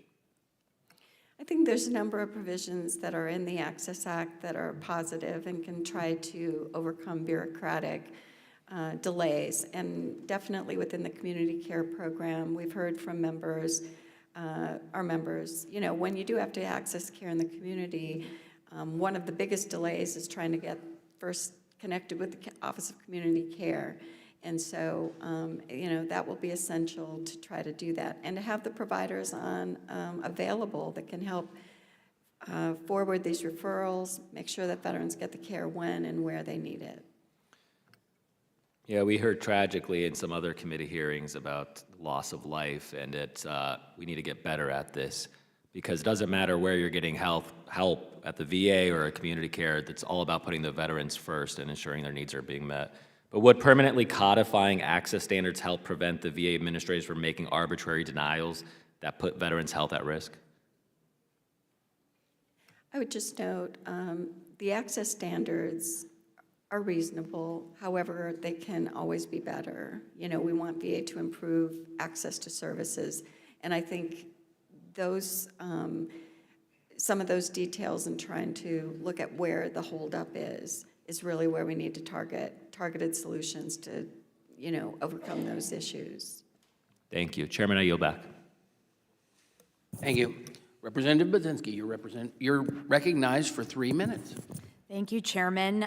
Thank you to the Ranking Member Takano. It's also great to be with Chairman Moran and Ranking Member Blumenthal for hosting this hearing today. It's wonderful to be in a room with so many veterans, and I too want to extend my deepest gratitude for your service to our country. Thank you very much. It is crucial that we always listen to what our VSOs have to say. And I think that is especially important today in light of the extreme uncertainty and actions we have witnessed in these last 2 months. There is a lot to touch on, but I only have a few minutes and would like to focus specifically on our women veterans.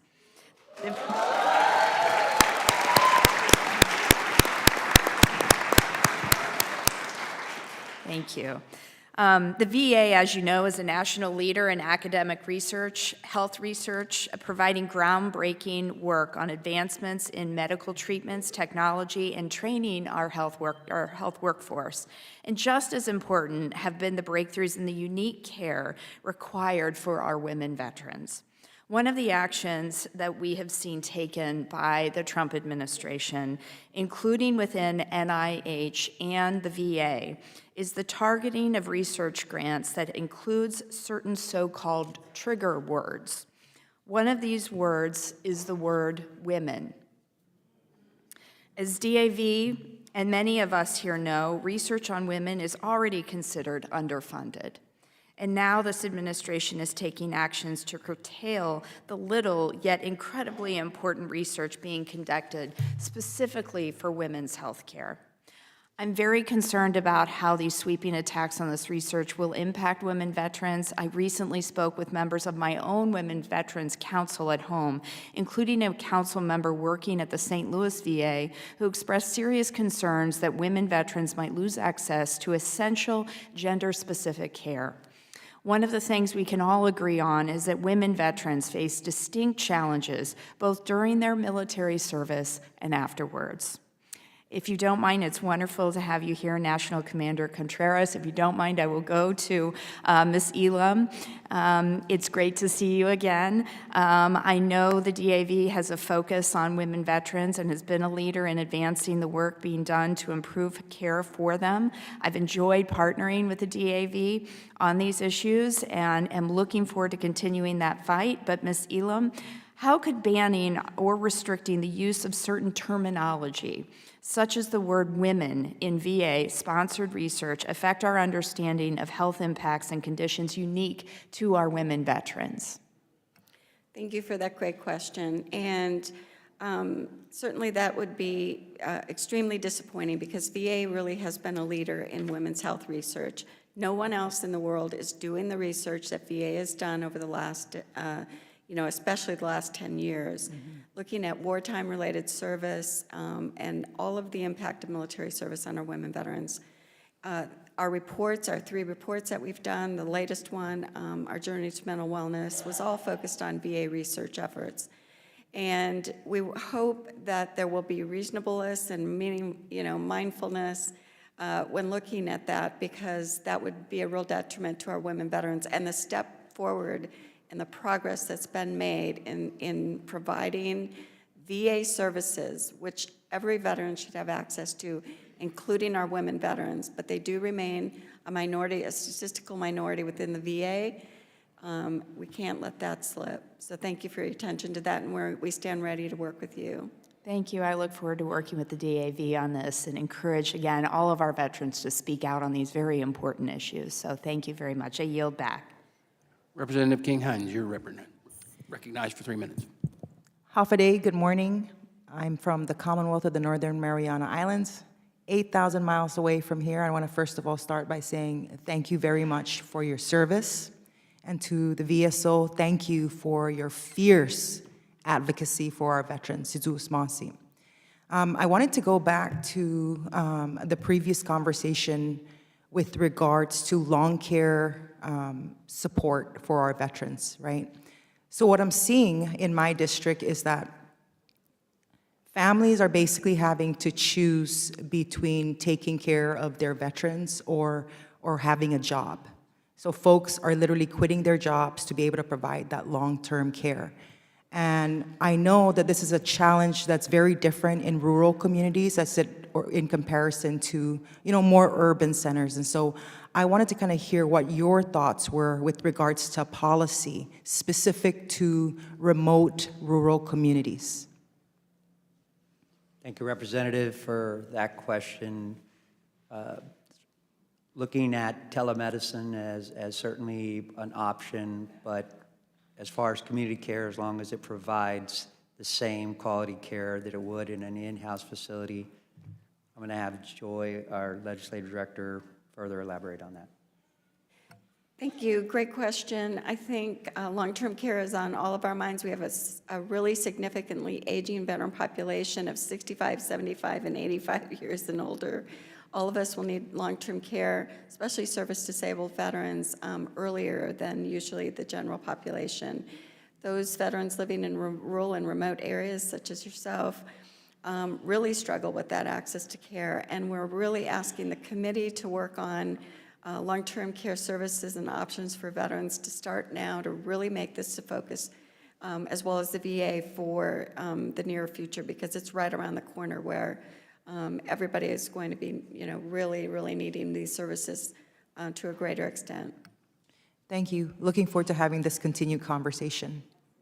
I yield back my time. Thank you. Representative Morrison, you're recognized for 3 minutes. Thank you, Mr. Chair. I'd have to begin by echoing my colleagues' grave concerns with the recent mass firing of VA employees. After laying off 1,000 employees 2 weeks ago, we found out last night that another 1,400 more public servants were inexplicably let go. I am very fearful that these actions threaten the well-being of our veterans in Minnesota, and I would urge Secretary Collins and the Trump administration to reconsider and to carefully consider the impact these decisions will have on veterans' access to care and benefits. Mr. Contreras, I want to thank you and your colleagues for your service and for being here today to testify.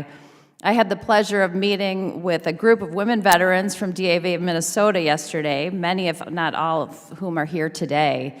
I want to thank them again for traveling here to Washington and for taking the time to share their stories with me. According to the VA, women are the fastest growing group in the veteran population, and as an OBGYN, a women's health provider myself, it's a top priority of mine to make sure the VA is equipped to care for women after their service to our country. So, Mr. Contreras, or Ms. Elam, I'd like to begin by asking you to expand a little bit on your testimony. How do you think VA can rethink its suicide risk model and mental health care services to account for risk factors that disproportionately affect women, like intimate partner violence and military sexual trauma? Thank you. Obviously, you've been reading our report, and we really appreciate that.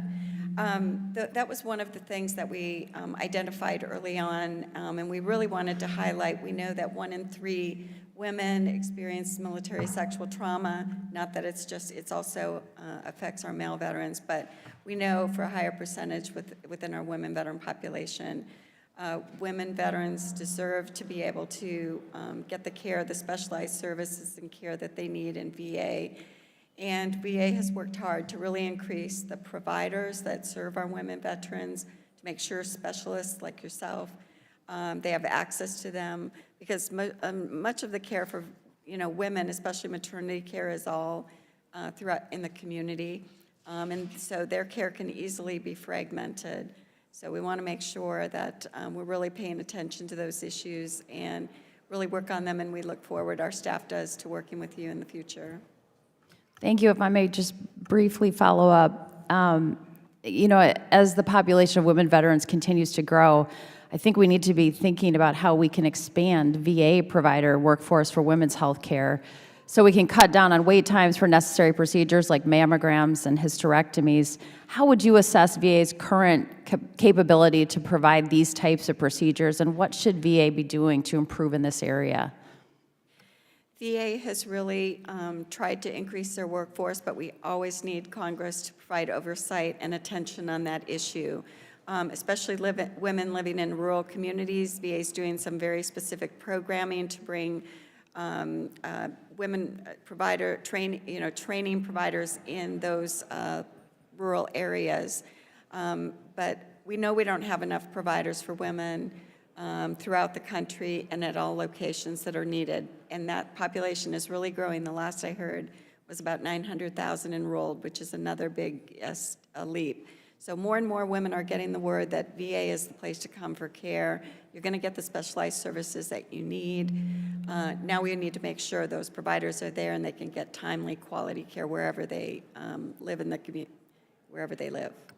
Thank you so much. My time has expired, but before I yield my time, as the wife of an Army combat veteran and a proud American, I want to thank every single veteran in this room for your service to our country. Thank you. Dr. Miller-Meigs, you're recognized for 3 minutes. Thank you very much, Chair Bost. And I don't think Brad Whitmore from Iowa is in the audience today, but I do want to shout out to the over 41,000 veterans we have in my congressional district. And I say that having a maternal grandfather who was in the Army, my maternal uncle was in the Navy, my father was Air Force. 6 of the 8 kids in our family served in the military, 1 in the Marine, 1 in the Air Force, the rest of the Army. The only branches of service my family has not served in is the Coast Guard and the Space Force, but I'll sign up for the Space Force, as well as the Army. I think the challenges that you all have presented to us as a member of the House Committee on Veterans Affairs for the past 4 years that I've been a member, in regards to telehealth, in regards to modernization, getting our EHRs. I mean, active duty military has a functioning EHR system that is still driving cost in our VA system, and it's making it difficult for you all to engage in care in difficult facilities, and engage in care in the community. What we have done and promoted in community care is especially important. I live in a rural area of Iowa. I've lived in, very big areas such as San Antonio, Texas, which has a lot of military bases and VA facilities, worked at the VA facility adjacent to Bexar County. But what we've done in community care to provide access to veterans who either cannot get into the VA in a timely manner, or the distance where they live is too cumbersome. We have done good work on PTSD and suicide prevention, but we know we need to do more. And then let me also say that what we've done in trying to get employment opportunities, and this is both on the active duty side as you transition out, and for veterans who have already transitioned out of the military and their spouses, I think it is extremely important work that we do that may be non-traditional VA work, but it's extremely important for us in making our veterans whole. Taxes and GI Bill, need I mention those? But then I'm going to just ask a question so we can get that done since my time's limited. Commander Contreras, the work your organization does in the adaptive sports program has done wonders for veterans over the years, and we're glad to see participating, increase over post-COVID. What changes do you think Congress could make to make the program to ensure that the benefit could be utilized by more veterans? Thank you, Representative, for that question. DAV's programs with our Winter Sports Clinic as well as our Disabled Veterans Golf Clinic, it's an amazing event, and I'd like to ask our Voluntary Service Director, John Kleindens, to address your question. Thank you, Commander. Adaptive sports is absolutely a life-changing event. There are many in this room, many watching today, whose lives have changed for the better as a result of DAV and VA's involvement with adaptive sports, more specifically the Winter Sports Clinic and the Golf Clinic.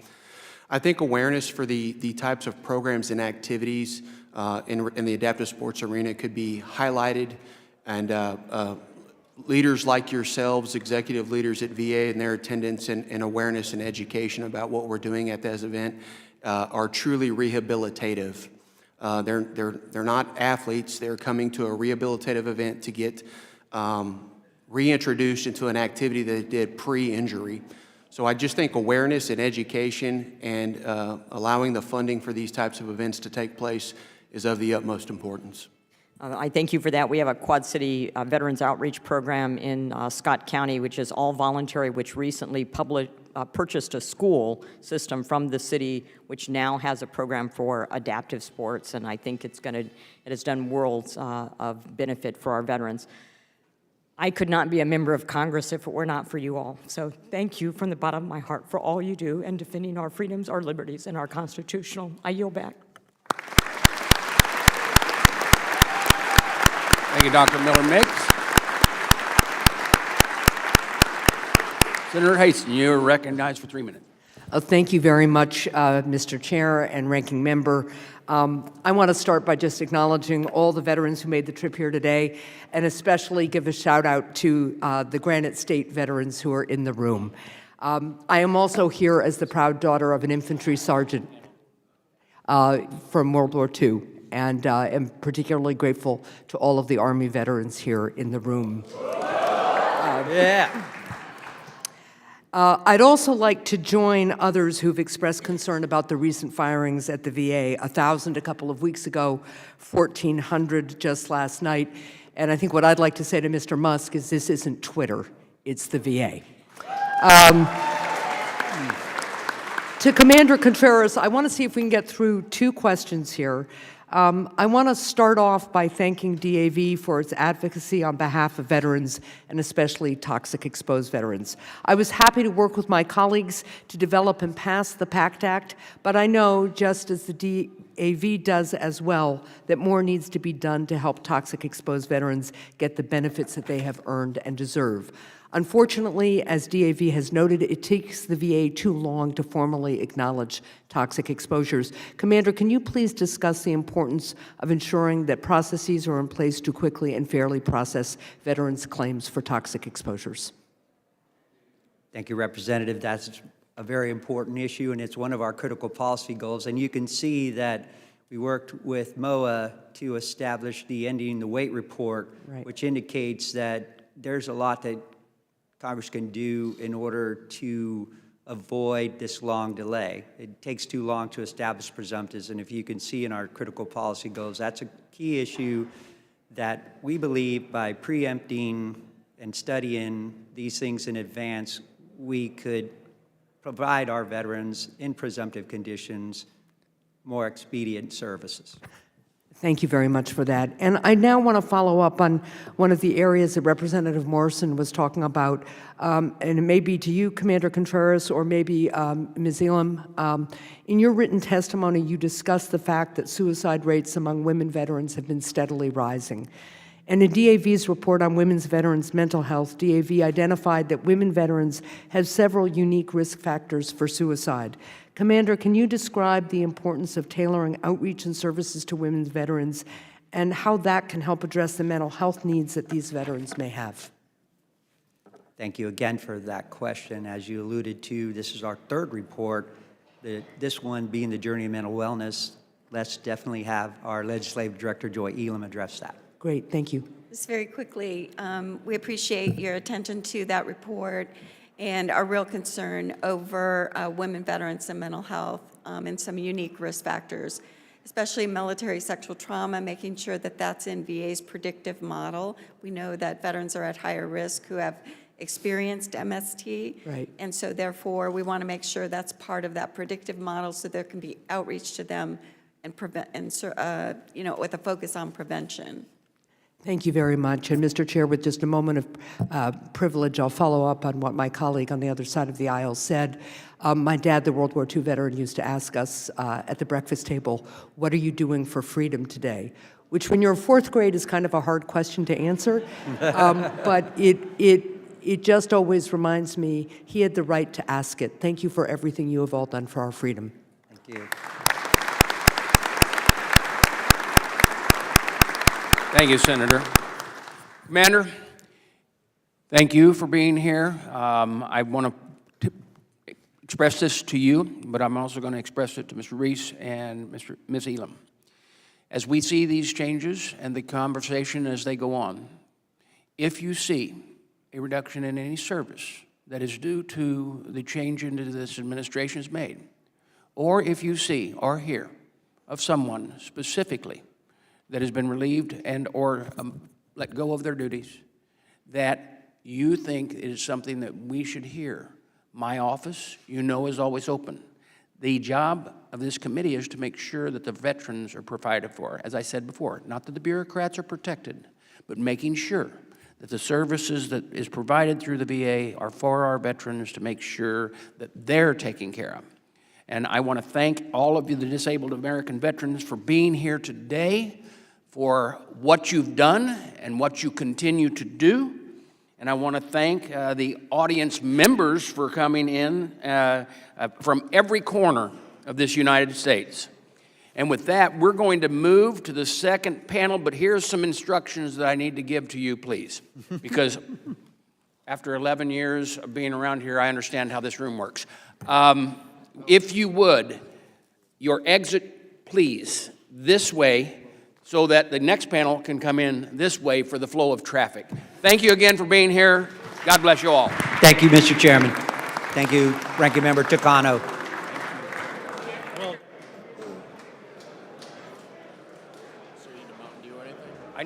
I don't want a Mountain Dew this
Committee will come back to order. We would like now to welcome our second panel. I want to thank you all for being here. Now, we have a lot of important organizations to hear from on this panel, so let's get right to it. Today, we're joined by the National Commander, Horace Johnson of AMVETS. We're also joined by Mr. Jack McNanus of the Vietnam Veterans of America. Mr. Robert Olivarze, did I say it right? Well, no, with Bost, you know, it's not Bost, it's Bost, so I want yours to be right. How is it not close enough, but get it right? It's Olivares. Oh, and now I'm still going to say it wrong, but that's all right. That way you put it down. He is of our Military Order of the Purple Heart. Mr. Paul Mims of the Blind Veterans Association, thank you for being here with us. Mr. William Hubbard of the Veterans Education Success. Ms. Nancy Mina of the Gold Star Wives of America. Mr. Matthew Schwartzman of Reserve Organization of America. Again, welcome to all of you and to all of your members in the audience. Mr. Johnson, you are now recognized for 5 minutes for your opening statement. Well, thank you, sir. Chairman, ranking members, and members of the committee. The challenges facing veterans aren't new, but recent actions making them worse. Right now, veterans working at the VA are losing their jobs, veterans-owned small businesses are losing contracts, and critical services are being cut without a clear plan and without accountability.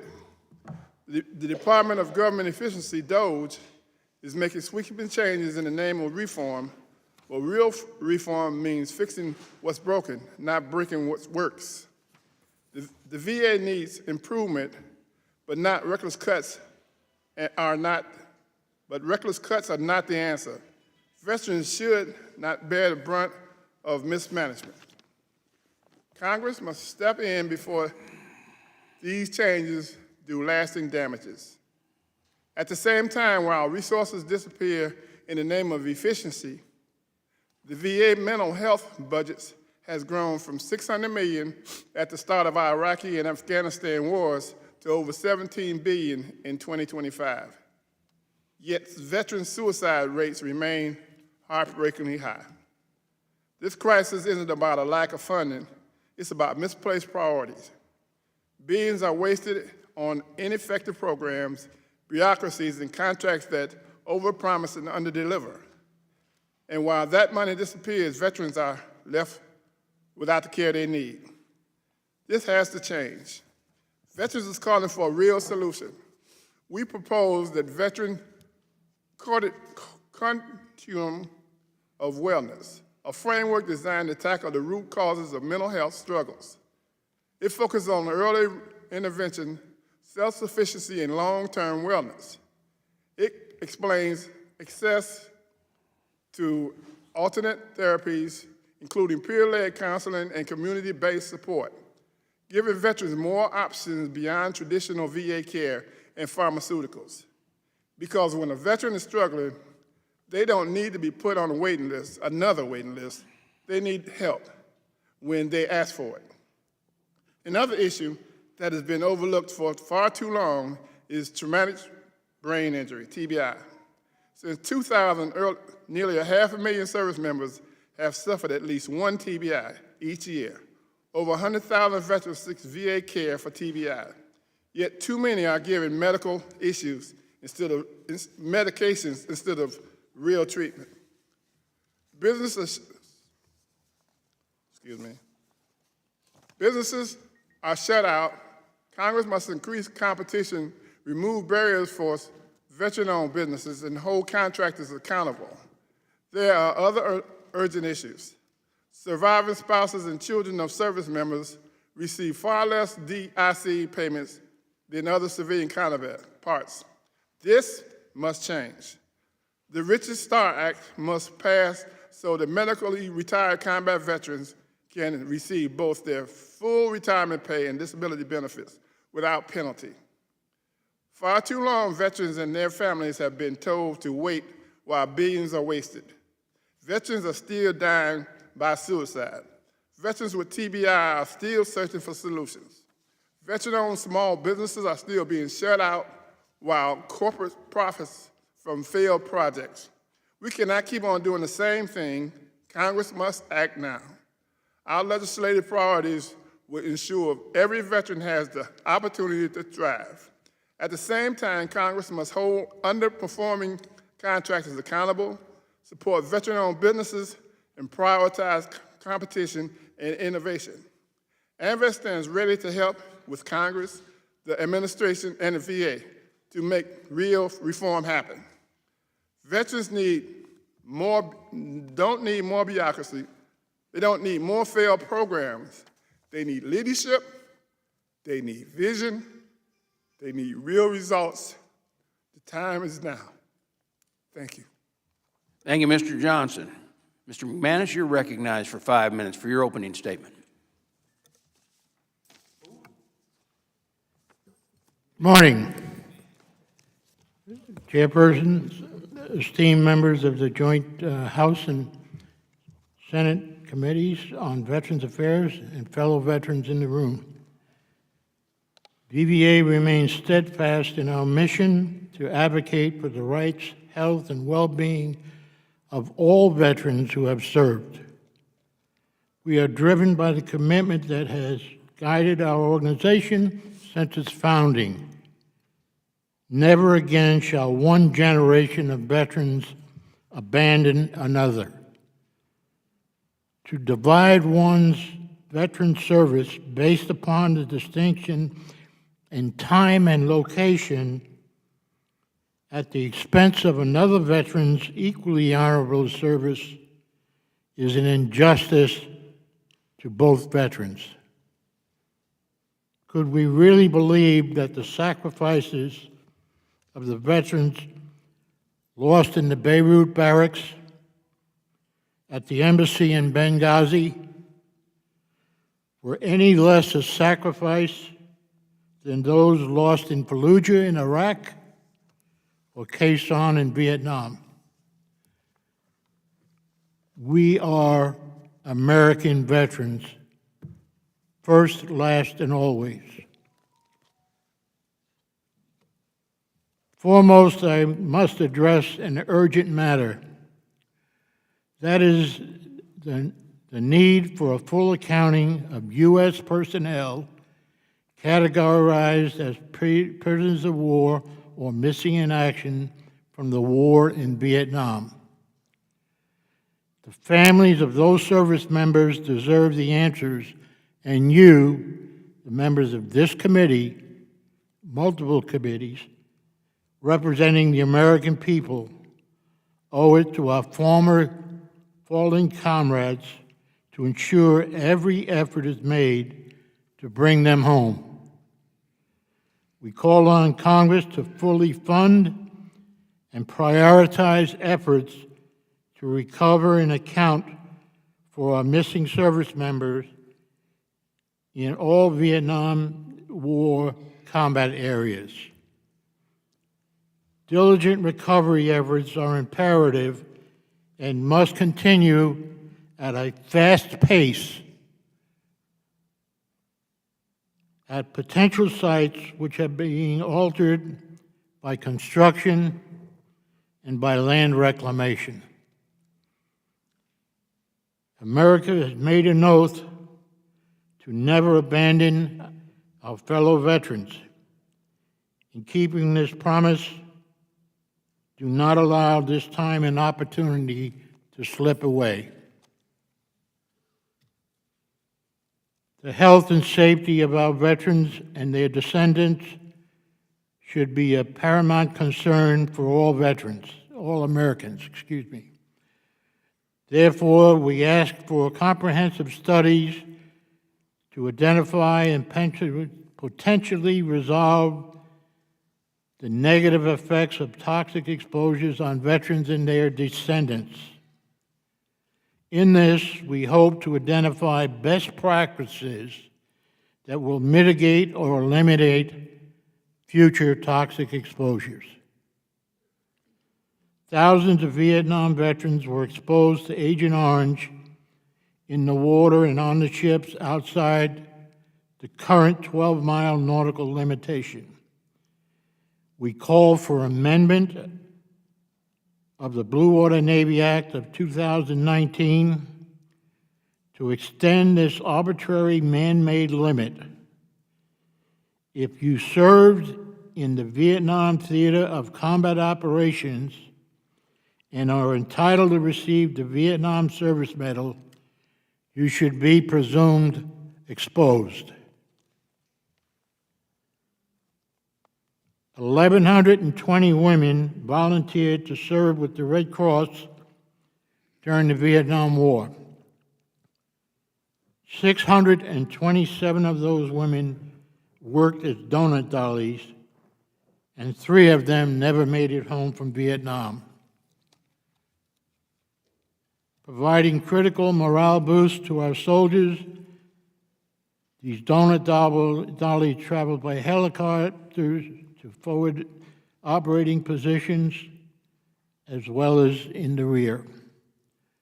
We call for recognition of their perilous volunteer service by awarding the Congressional Gold Medal to the donut dollies.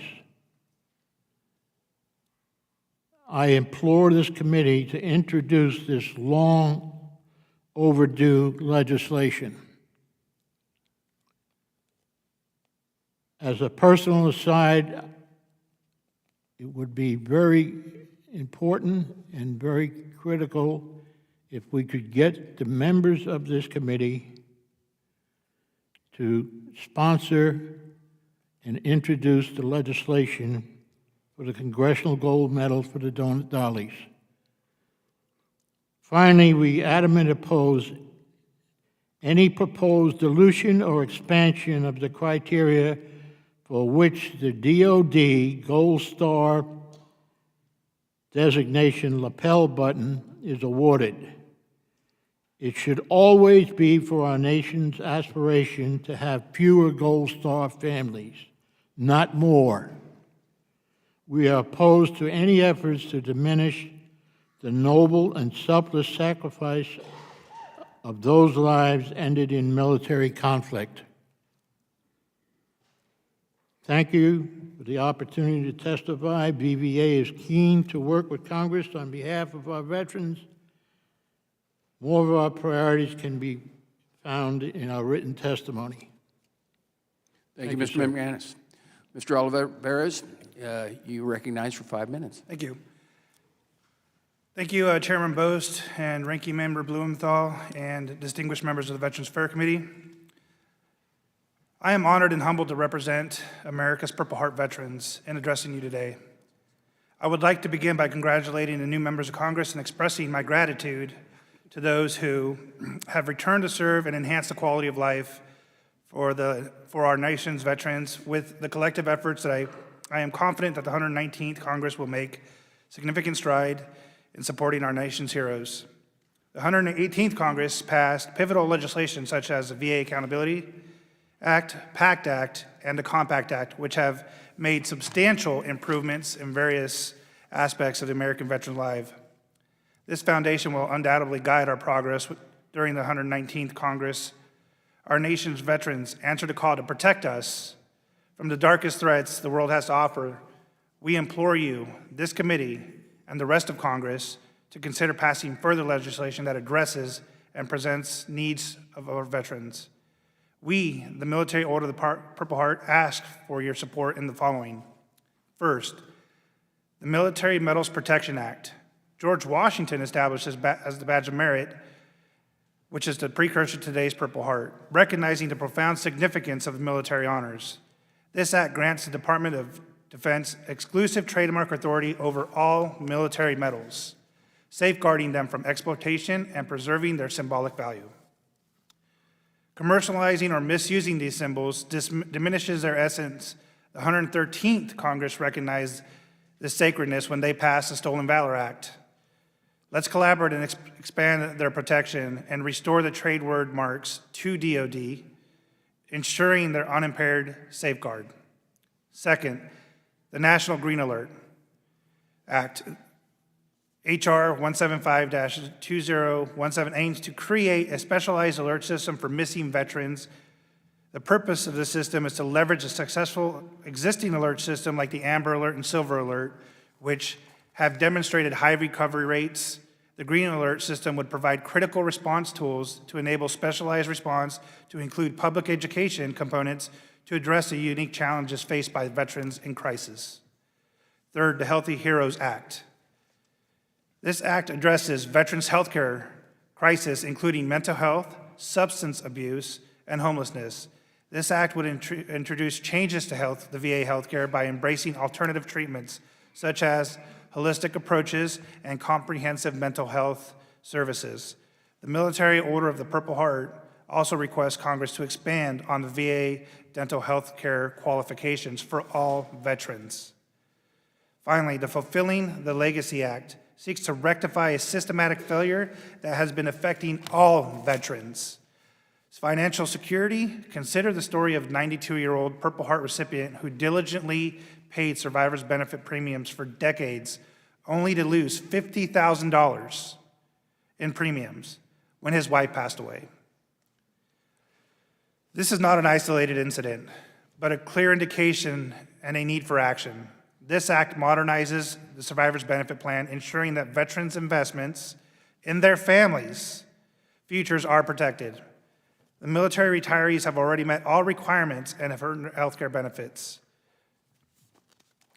So the Military Order of the Purple Heart opposes any changes to TRICARE for Life or VA disability benefits that would increase the fees and shift costs from the Department of Defense to retirees over 65 years of age who rely on TRICARE for Life and those who rely on their VA disability compensation. The cost of inaction extends beyond monetary losses. It involves the loss of life, shattered families, and broken promises. Each day, 44 families tragically lose a veteran to suicide for our delays. Every night, 33,000 veterans who valiantly defended our nation find themselves sleeping on our streets. On top of that, countless military families face financial insecurities due to outdated benefit systems, continuing to allow companies to profit while penalizing a nation's heroes who earn these benefits diminishes the sacrifices made by America's warriors. These four acts the Military Order of the Purple Heart present are more than mere policy changes, but they embody our sacred moral obligation to those who have served. The Military Order of the Purple Heart proposes these acts for American veterans to secure their health care for their families' futures. Each piece of legislation addresses critical gaps in support for veterans. George Washington recognized the importance of honoring those veterans who served under him. We must too recognize our duty to today's veterans. The 119th Congress holds the opportunity to transform how America cares for its heroes. Let us set aside partisan politics and focus on the issue at hand. The Military Order of the Purple Heart is seeking your support and collaboration on these presented acts, and also remember to honor the contract. Thank you. Mr. Mims, you're recognized for 5 minutes.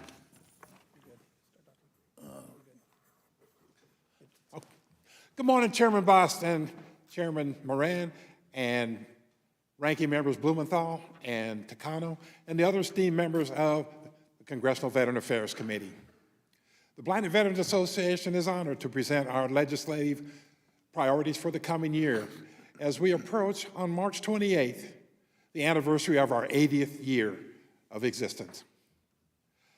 What I want to talk to you about today is the ways in which America's blinded veterans are continuing to be underserved and disenfranchised. And I present that to you by describing myself to you, presenting myself to you as a blinded veteran who served in Vietnam and was injured there, a former employee of the Department of Veteran Affairs as a vet center counselor and later computer skills instructor and eventually a visual impairment services team coordinator. And now I am a consumer of medical care from my local VA medical center. A day in the life of just trying to get a primary care appointment, I'll present to you. And the first barrier we encounter is transportation. The VA has inadequate transportation resources available to blind veterans. What we do have provided by the VTS service is that we may actually have our appointment canceled the night before, if not the day of the appointment, leaving us scrambled to try to figure out how to get there. Once we get there, we get to the waiting room, and very often, somebody's gonna walk out, call my name, and then walk up to me and say, here, fill this out, and hand me a clipboard, which of course I can't see.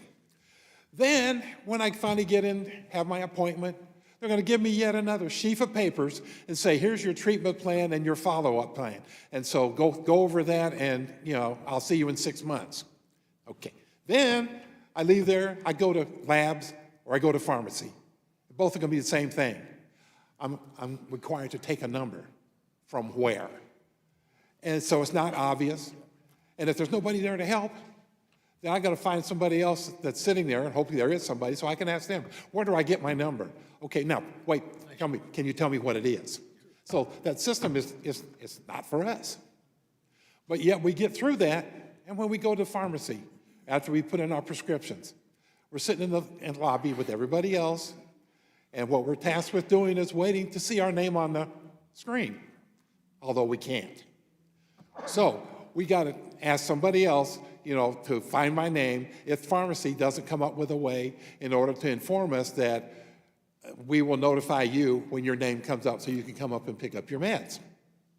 After we leave to go to the window in order to apply for transportation reimbursement, because we had to pay our own way to get there, then they said, well, you're going to have to use the website. So I tell them, the website is not accessible. Well, I'm sorry, we can't help you. Yet another barrier. And so that's just a day in the life of what we go through and as blinded veterans, and I'm not unique in that. And so I want to say one more thing about me, and that is that I am a guide dog handler. And as such, for the last 3 administrations, we have been waiting for the VA to implement their own mandated program that would establish a person called Service Dog Champion at every VA facility. And they have yet to do that. And for the few that are on duty, there is no such thing as the training program for them. There is no such thing as the guidance for them. So our expectations have to be very low in terms of them delivering the service that's supposed to come from that program. Another barrier. So I don't want you to think that I'm a blinded veteran and therefore I have a disability and so I want everything my way. It's far from that. We served like everybody else served, and we served you in front of me and every other veteran in this room. We served alongside them and the country we served on behalf of them. And so we deserve, as blind veterans, the same level of dignity, respect, sensitivity, and we need to be treated as much of a human being as everybody else who doesn't have an obvious different abilities. My abilities are different now than they were when I was inducted, as I have been discharged.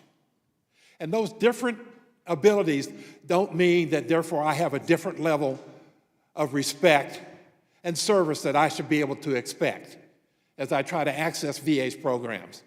So I'm advocating right now for you to continue the funding for blind rehabilitation service. I can tell you there is nothing in the general community that will come anywhere near the level of service that we get from that program. And we desperately need that in order to be able to take our place in society alongside our sighted peers and our family members and our fellow veterans, being able to serve in the community as husbands, fathers, brothers, and taxpayers. And I want to make sure that we have continued funding for vision research through Senate appropriations.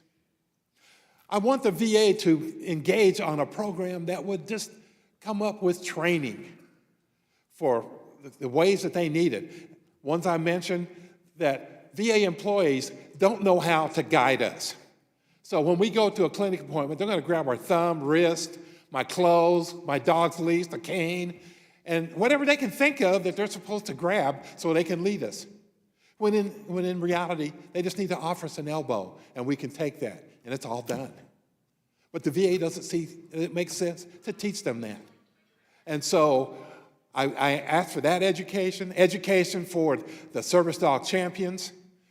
And lastly, but not least, we advocate vigorously for the establishment of the Federal Advisory Committee on Access. And more so, we advocate for having a seat at that table because we finally need now the opportunity to speak up for ourselves instead of having people decide, oh, this is what they need, so just give them this so they'll be quiet. So I thank you for this opportunity to present to you, and I offer the opportunity to answer any of your questions. Thank you Mr. very Mann. much. Mr. Hubbard, thank you.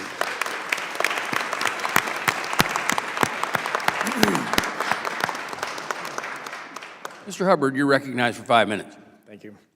Chairman Moran and Bost, ranking members Blumenthal and Takano, and esteemed members of the Committee on Veterans Affairs. Thank you for the opportunity to testify today on behalf of veterans' education success. We thank you for your longstanding leadership, especially Chairman Moran, Senator Cassidy, and Ranking Member Takano for closing the 90-10 loophole. Our organization works on a bipartisan basis to advance higher education success for veterans, service members, and military families, and to protect the integrity and promise of the GI Bill and other federal post-secondary education programs. The stakes are high. Veterans and taxpayers alike deserve a return on their investment in higher education. While most U.S. colleges are honorable and good, some are not, but VA continues to approve them anyway. For example, there's roughly 100 colleges that spent less than 20% of the tuition they charged VA on actually educating veterans. And predictably, these schools have abysmal outcomes. One veteran told us, quote, "There are issues such as schools replaying free web seminars as their own training and using unqualified people to lead the classes. They literally go to YouTube, find the free course by someone, then they play that during the Zoom meeting and call it training. Everything they are doing could have been done by me for free. They also attempted on 2 occasions to place me in classes that are not part of the program and do not serve a purpose except to show me in class." End quote. A couple of years ago, student veterans and whistleblowers reported a different school to us, a school pretending to be a legitimate Bible college, which, as the students described, was actually a cult. We interviewed the students and teachers and provided a comprehensive memo to VA. And yet, the school continued to receive GI Bill funding for another 2 years. The school even continued to receive GI Bill funding a full 3 months after the FBI raided the school's locations across the country. Transitions between military service and civilian life are challenging enough as it is, even in the best of times. I've personally made this transition multiple times between active duty service and the civilian world after several overseas deployments, including my last tour in Afghanistan in 2018 and 2019. When veterans apply to use their GI Bill at a training program or college, they don't think, gosh, this is going to be such a scam. No! Of course they think they're investing their time, energy, and valuable GI Bill benefits in something worthwhile. Yet, we hear from veterans and their families time and time again, why would VA approve this program in the first place? And that really is a question for Congress to ponder. Our written testimony suggests some common sense standards to prevent this kind of fraud in the first place. 1, ensure teachers are qualified to teach in their subjects. 2, require colleges to prove they're financially stable and won't suddenly collapse. 3, require colleges to spend the GI Bill on the veterans' education, rather than siphoning it off for massive marketing budgets. 4, stop colleges from overcharging repackaged content, a hit to veterans and taxpayers alike. 5, no more YouTube lectures. Require real instructor engagement in online classes. A related and worse problem is that if a veteran was defrauded of their hard-earned GI Bill benefits, that veteran will never get their GI Bill back. Unlike traditional students who can apply to be made whole, the veteran is left out. Last year, the House voted overwhelmingly in favor of the Student Veteran Benefit Restoration Act, a bill sponsored by Congresswoman Delia Ramirez and championed by Chairman Mike Bost, both members from Illinois, where I grew up. We need to pass this bill this year. Before I close, I want to briefly mention 2 additional priorities. First, on the Dole Act, we provide some suggestions in our written testimony for some possible technical improvements. And second, we call for much better interagency data sharing by VA to answer critical questions on veterans' outcomes. Thank you for your time and commitment to these issues. I look forward to your questions. Thank you, Mr. Hubbard. What amazement is it that the 2 people sitting at the dais are the ones that are sponsor of your bill? I appreciate it. With that, Ms. Mina, you are recognized for 5 minutes for your opening statement. Chairman Bost, ranking members, and committee members, thank you so much for inviting us to testify this year. This year marks 80 years that Gold Star Wives of America has worked with Congress to bring attention to surviving spouses and their families. In our written testimony, we address our many concerns concerning toxic exposure, traumatic brain injuries in relation to suicide, claims for suicide and their issues, and the burial allowance and many other issues facing veterans and their families. But today we're here to focus on the Caring for Survivors Act of 2025. The first part of the bill will match dependent indemnity compensation, known as DIC, closer to benefits in other federal survivor programs. And the second part will ensure surviving family members receive the financial help they deserve if their veteran dies at the 5-year mark instead of the 10-year mark if they die of a condition not deemed part of their disability. My husband, Captain Philip Mina, served in Vietnam with the Marine Corps, where he earned the Silver Star, the Navy Commendation Medal with Valor, and the Navy and Marine Corps Medal. He then later joined the Virginia National Guard. On June 9, 1984, I was 8 months pregnant, and our 4 children stood at the window, 10, 8, 5, and 3, each holding a dollar bill, listening for the ice cream truck. My 8-year-old suddenly yelled, "Mom, Mom, there's a police car with 2 Army guys." As I stood waiting for that knock at the door, I knew our lives had changed forever. I am now one of the many survivors who rely on DIC. Currently, over 93% of those who receive DIC are over the age of 57, and over 70% are surviving spouses of Vietnam. Whether an active duty death or a slow Agent Orange death years later, it is this demographic who needs this increase in DIC. Of all those who receive DIC, only around 15% also receive DIC and SBP. Those who receive only DIC are primarily those who are married to our Vietnam veterans. Well, what does this increase mean to us? Let's look at the numbers. A married 100% disabled Vietnam veteran receives an annual amount of $48,532. If that veteran dies, the household income drops to a mere $19,836. The rent remains the same, the utilities remain the same, and yet that spouse now has less than half of the monthly income to maintain that household. And that's because their surviving spouse rate is only 43% of what a single 100% disabled veteran receives. To bring parity with other federal employing programs by raising that amount to 55% is really a very small price to pay for the sacrifices made for those who served in Vietnam and their families. Certainly, the sacrifice made by our service members are at least as important and worthy as other federal employee jobs. Been a lot of talk today about federal jobs. While my husband is the one who made the ultimate sacrifice for our country, it is me, the surviving spouse, who continues to pay that price each and every day for the rest of my life. I wear the silver star my husband earned to remind me every day of who he was, what he did, and how to continue his life of service. Our country drafted thousands and thousands of young men to serve in Vietnam, and now it is time to show our respect for them by taking care of their families left behind. It is part of the price tag for their sacrifice, and it is a very small price to pay. The second part of the Caring for Survivors Act of 2025 addresses the surviving families of 100% disabled veterans. Currently, only the families of a veteran rated 100% for 10 years receives benefits in the situation of a death deemed not caused by the disability. This bill reduced the 10-year qualification to 5 years, thus providing benefits to those families who have put their lives on hold caring for those veterans every day.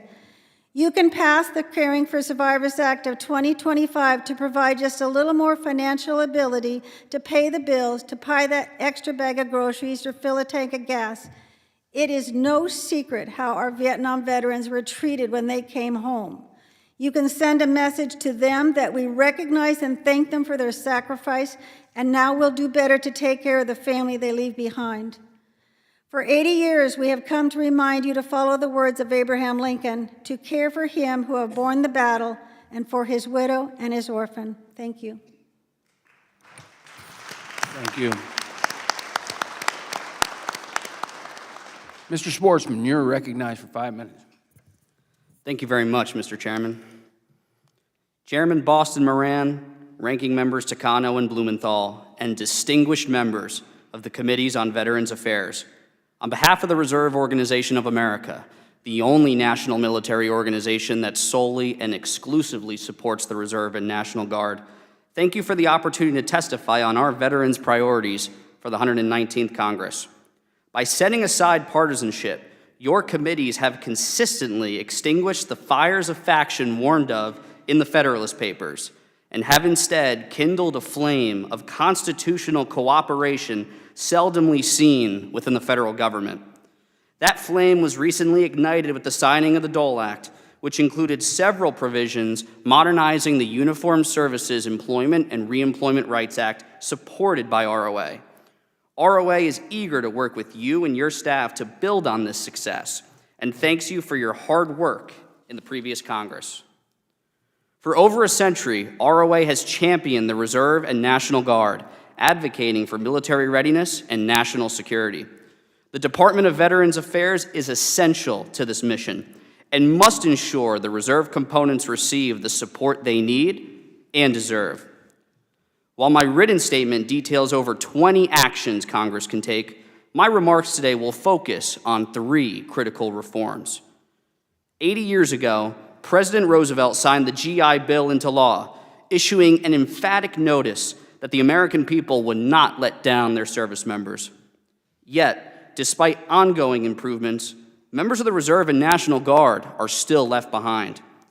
Under current law, an active duty service member and a reservist can perform the same mission, but only one earns education benefits. This is simply unacceptable. The Guard and Reserve GI Bill Parity Act, reintroduced in the 119th Congress, would resolve this disparity by counting every day in uniform toward post-9/11 GI Bill eligibility. Beyond parity, this bill would boost voluntary reserve participation, strengthen the military's compensation package, enhance senior enlisted and officer promotion opportunities, and improve civilian career prospects for citizen warriors. ROA thanks Senators Moran and Blumenthal and Representatives Levin and Kelly for sponsoring this bill and urges its swift passage into law. The GI Bill's core purpose transcends education and is evident in other VA programs, like the Transition Assistance Program. ROA commends your committees for prioritizing TAP in the previous Congress, leading to the establishment of a reserve-focused track within the program. This was a significant step forward, but more work remains. For example, ROA proposes expanding TAP's eligibility criteria and allowing participants to waive requirements under certain circumstances that are detailed further in our statement. ROA also supports incorporating reserve component-specific issues in the TAP pre-separation checklist and ensuring military spouses are fully integrated into the process. ROA remains committed to working with your committees to refine TAP and ensure citizen warriors and their families receive the support they need. President Roosevelt's words about the GI Bill were not just a promise. They were a call to action. ROA answered that call in supporting the PACT Act. During the 72-hour Fire Watch Vigil, which helped secure the Act's passage, I had the honor of spending a night with veterans and other patriotic Americans on the Capitol steps. With ROA's headquarters nearby, I offered access to our facilities to sustain the vigil. That night, a veteran jokingly called me bathroom guy, a title I now wear proudly as a symbol of ROA's commitment to delivering toxic exposure relief. Thanks to the PACT Act, almost 1.5 million claims have been approved, with over 6 million toxic exposure screenings completed. Despite this, some veterans are still left behind. Consider those at the Pentagon on 9/11, forced to return to duty the very next day. Many of these heroes were exposed to toxic substances that still affect them to this day. Take retired Air Force Lieutenant Colonel Susan Lucas, for example. Susan was at the Pentagon on 9/11. The next day, she returned to duty. Soon after, she developed debilitating symptoms, including difficulty swallowing and breathing. Years later, she was diagnosed with a rare lung condition, forcing her to leave the career she loved. Today, toxic exposure and PTSD continue to impact her life. But you don't have to take my word for it. In fact, Susan is here with me today. After this hearing, she is ready to share her experience firsthand and discuss ROA's proposal to establish a presumption of service connection for her fellow battle buddies. ROA again thanks the Committees on Veterans Affairs for the opportunity to testify. Before closing, I'd like to recognize ROA's policy fellows, Jake Fales, Peter Donlin, and Hannah Miller, for their contributions to this statement. Thank you again, and I look forward to answering any questions you may have. Thank you, Mr. Schwartzman. I want to thank you and thank all of the entire panel for their thoughtful testimony, and I will now recognize myself for 3 minutes for questioning. Commander Johnson, your organization directly interacts with veterans from various walks of life, especially as they navigate VA health care. What feedback do you receive from veterans regarding their experience with the VA health care? Most of it's positive, but when it comes to making appointments and things like that, it takes a little longer than we would want that to happen. We would prefer it to be more hands-on and more input being more felt and more timely. Because when people are sick, they're sick right then. Okay, they don't want to wait until next month. By the time they get the appointments, they're well already. So that's a lot of the feedback I get from the veterans. Appreciate that. Mr. McManus, can you elaborate on why you believe VA's practice of reporting veterans with fiduciary to the national, to the NICS list, okay, for background check system stigmatizes them and discourages them from receiving help from VA?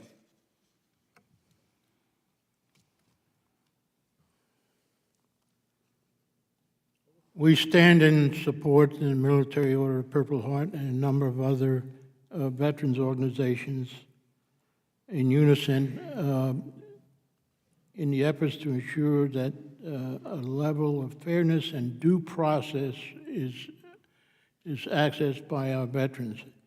It's a shame that the very people who defend the rights of all Americans are some of the ones it has been the easiest to strip away, and we are in full support of the Second Amendment Protection Act. Appreciate that. Mr. Hubbard, in your testimony, you highlighted the need to restore veterans' benefits when there are cases of fraud. Would you be supportive to the reintroduction of the Student Benefit Restoration Act and the language that passed the House 406-6 last Congress? Thank you for the question, Mr. Chairman.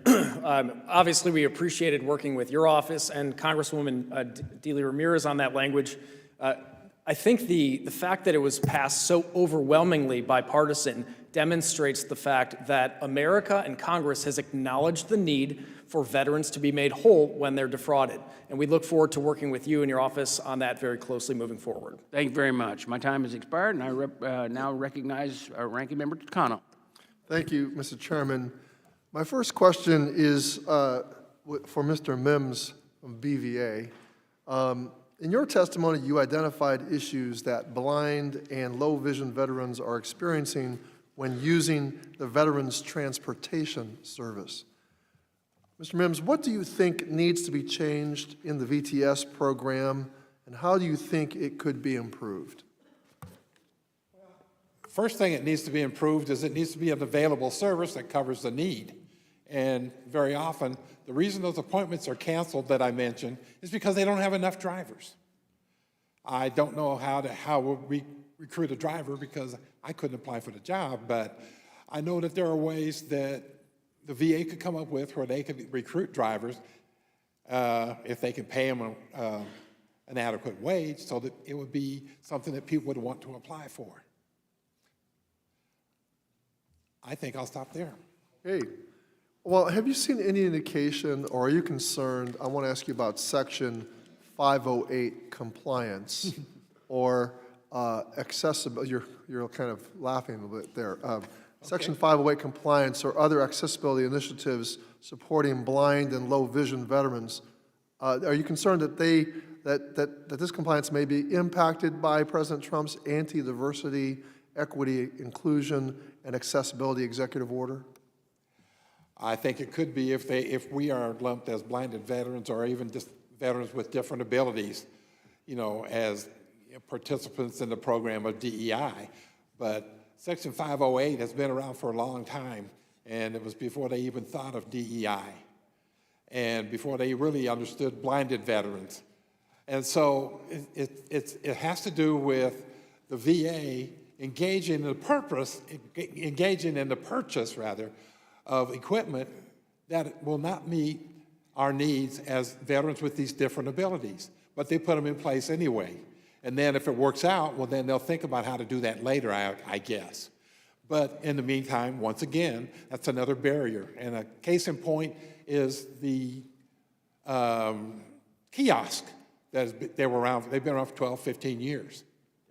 And by and large, they're still not accessible to us, but they keep them in place. Well, sir, that's how we check in. Yes, sir. Well, thank you. I'm just very concerned about the President's executive order impacting blind veterans as part of DEI. Okay. That's a concern of yours as well? Right, yes.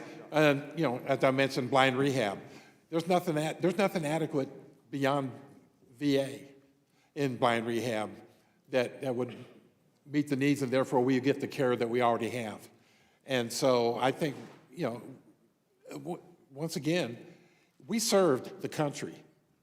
And so we just want you, the 119th Congress, to serve us back. Well, thank you so much. And I'm very concerned that blind veterans are going to get caught up in this unnecessary attack. I am concerned myself, but I guess I'm lacking in how to fix it. Thank you, sir. I yield back. Thank you. Representative Ramirez, you're recognized for 3 minutes. Thank you, Chairman, from my beloved state of Illinois. Appreciate it. And of course, I appreciate our ranking member from another good state. Not as great as Illinois. Just kidding. Just kidding. No, I want to start by just saying thank you to all the veteran service organizations that are joining us today. And certainly every veteran that is here today, and if there are any veterans from Illinois, I want to personally thank you for the ways that you have shown up for every American in this nation and the way that you continue to live a life of public service. And yeah, I think we need a round of applause. Thank you to all of you. The reality is that here in the Veteran Affairs Committee, we introduce and we move legislation. And hopefully, most of that legislation is to make the life of veterans better. But that work couldn't be done without all of you, so thank you for that. I want to especially thank Will Hubbard at the Veterans Education Success for the work that you have done for your continued advocacy and partnership on advancing policies that are going to create parity for our student veterans. Because the reality is that we don't have that parity just yet. Veterans who have served in uniform and have earned their GI Bill benefits should have the same exact protections as any other student that uses federal education funds. And as you mentioned in your testimony, under current law, even when a court or the Secretary of Veteran Affairs determines that a school defrauded a veteran, that veteran ends up losing their GI Bill benefits permanently. Non-veteran students, or those that are not studying under the GI Bill benefits, they have mechanisms in place to protect and restore their investments, but veterans don't. And when veterans are left out, they're taken advantage at the hands of predatory schools and bad actors. These predatory schools begin targeting them even before they've returned to civilian life because they know they can get away with it. And it's why, with your support, and the support of so many of you, I was proud to introduce and pass the Student Veteran Benefit Restoration Act last Congress with overwhelming support. And it's why I'm proud to be reintroducing it this Congress and hopefully get it through the Senate and sign into law. Mr. Hubbard, in your testimony, you talked a little bit about this bill and the importance of this bill, but can you explain a little bit more, why does this inequity exist for those that don't understand the difference in terms of restoration? And in your explanation, would you also talk about the impact it will have once we finally pass this bill into law? Yes, thank you for not only the question, Congresswoman, but also your steadfast support to make this happen.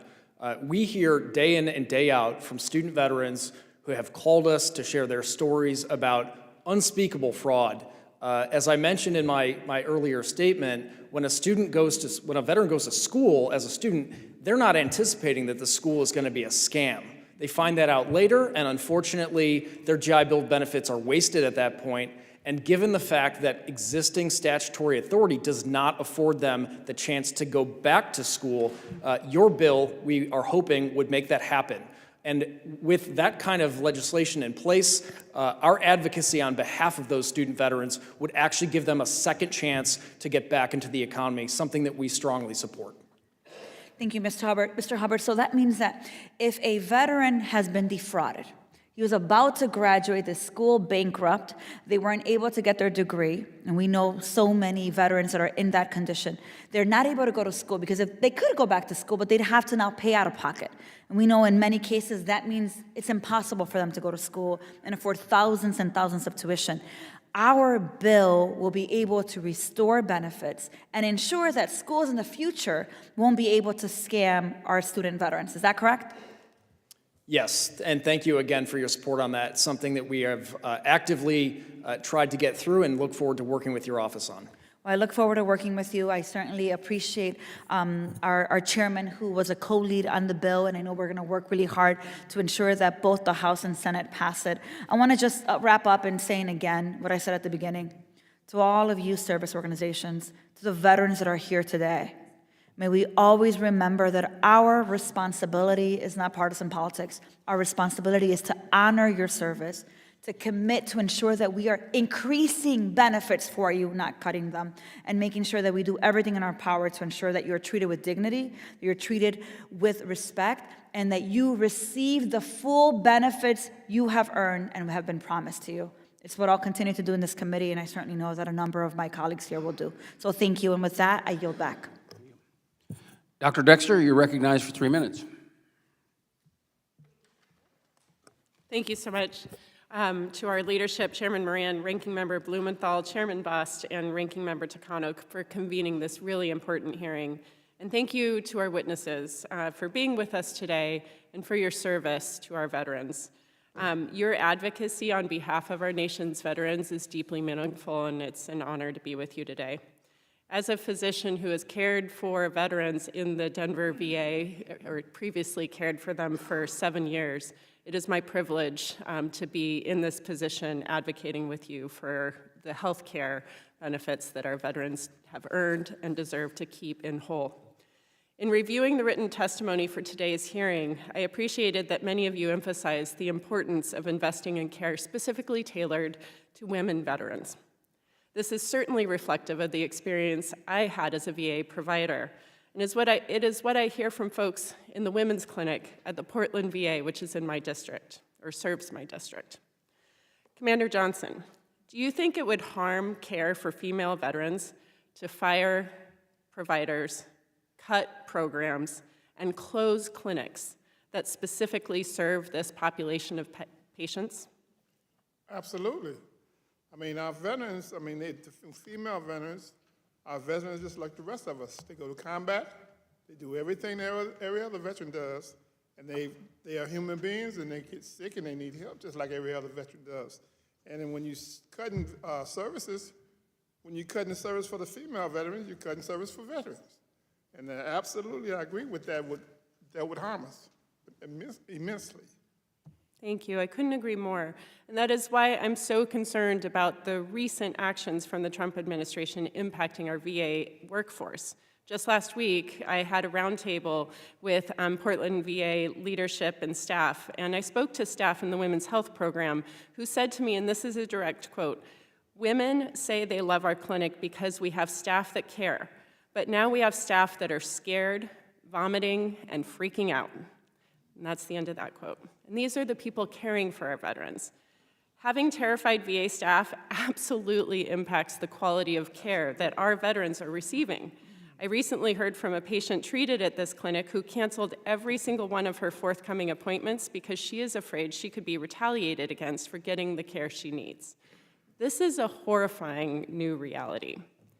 So as women make up a growing share of the veteran population, once again, Commander Johnson, what kind of investments in VA workforce for women veterans care would the veterans you serve like to see? And do you think these are possible if the attacks on the VA workforce continue?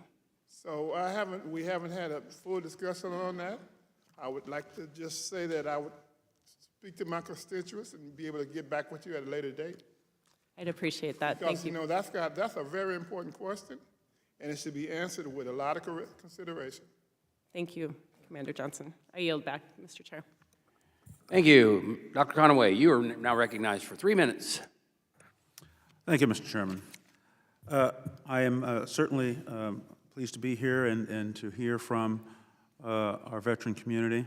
We have a responsibility in this country to make sure those who have served us, and not only the veteran, but the veterans' families are properly cared for. There are a lot of statements that are made from dioceses such as this and on hustings about how much we owe to our veterans in this country, and that should be met by the appropriate allocations from a budget to have a VA that's appropriately staffed to do the job that we ask them to do, and particularly as we have expanded access to the VA to different and additional classes of veterans who will need to get service there. I'm sad to say, and sorry to know, that our allocations, our budget does not reflect the present and growing demands that are being placed on the VA. My question to Mr. Johnson is, can you elaborate or give insight on the mental health services, the treatment, the care that veterans are currently receiving, in your opinion, and others can offer opinion on this as well, and what you think ought to be done to ensure that this care is improved? Well, I think the funds are there. It's just that the management of the system itself is not completely conducive of what's going on there, especially that with the TBI, the traumatic brain injury. That seems to somehow or another be new, and it's not new. I mean, we have veterans dealing with that on a daily basis. Again, we haven't done a complete study on the statistics on how it's working. And for me to give you an educated, complete answer, I would have to get with my constituents and get more statistic-based information so I can give you a better educated answer. Would anyone else care to comment on my question? I would, Miss M. I would just like to address a little bit, continue about the TBI. That's something we're very concerned about. It's studies, non-military studies have shown that a TBI any time in your life, even the mildest concussion, doubles the chance of suicide sometimes in your life. There's such a stigma about suicide and mental health, and we would like to see more studies to show the physicality of the influence of the TBI on suicide, and also about the difficulties with the claim process. Thank you. Thank you. I would also ask of anyone who cares to answer. I have a great deal of concern that's broadly shared, I believe, about the cuts that have been occurring across the system that are indiscriminate. And while there have been some who have been saved from these cuts, there are issues with respect to people who bring food to patients in facilities, people who clean those facilities, people who provide security at those facilities, and that needs to be addressed, in my view, as well. Thank you, Mr. Chairman. Thank you. At this time, I'd like to recognize Ranking Member Takano for any closing remarks he might have. Well, I want to thank all the veteran service organizations that appear before us today, and thank all of the veterans who have come to Washington to advocate on their behalf. Let me just say that I am awaiting answers from the Secretary about the firings of veterans. As you know, the VFW has condemned the indiscriminate dismissals of veterans who have had stellar performance reviews.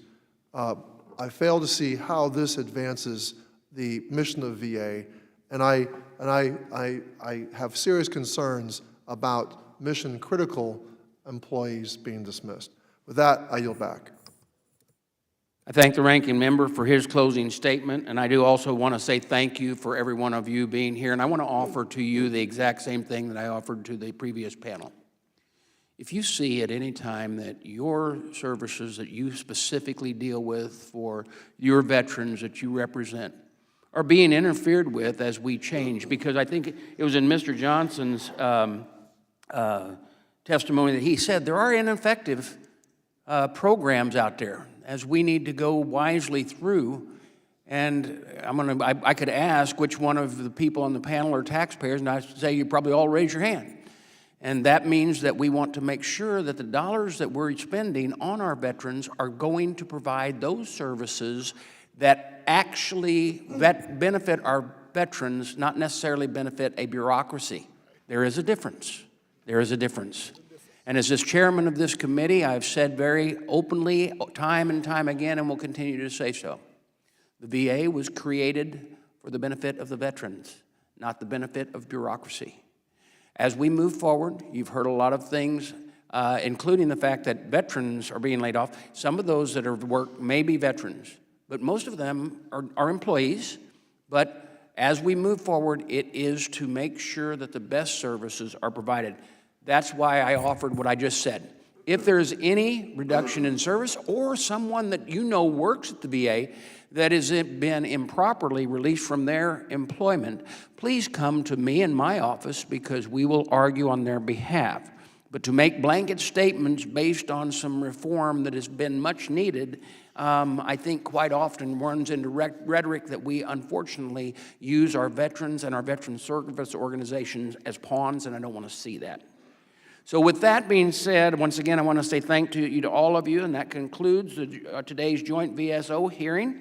And I think it's clear that the committee is collaborating, and in its collaboration with the VA, have more work to do in service for our veterans and their families.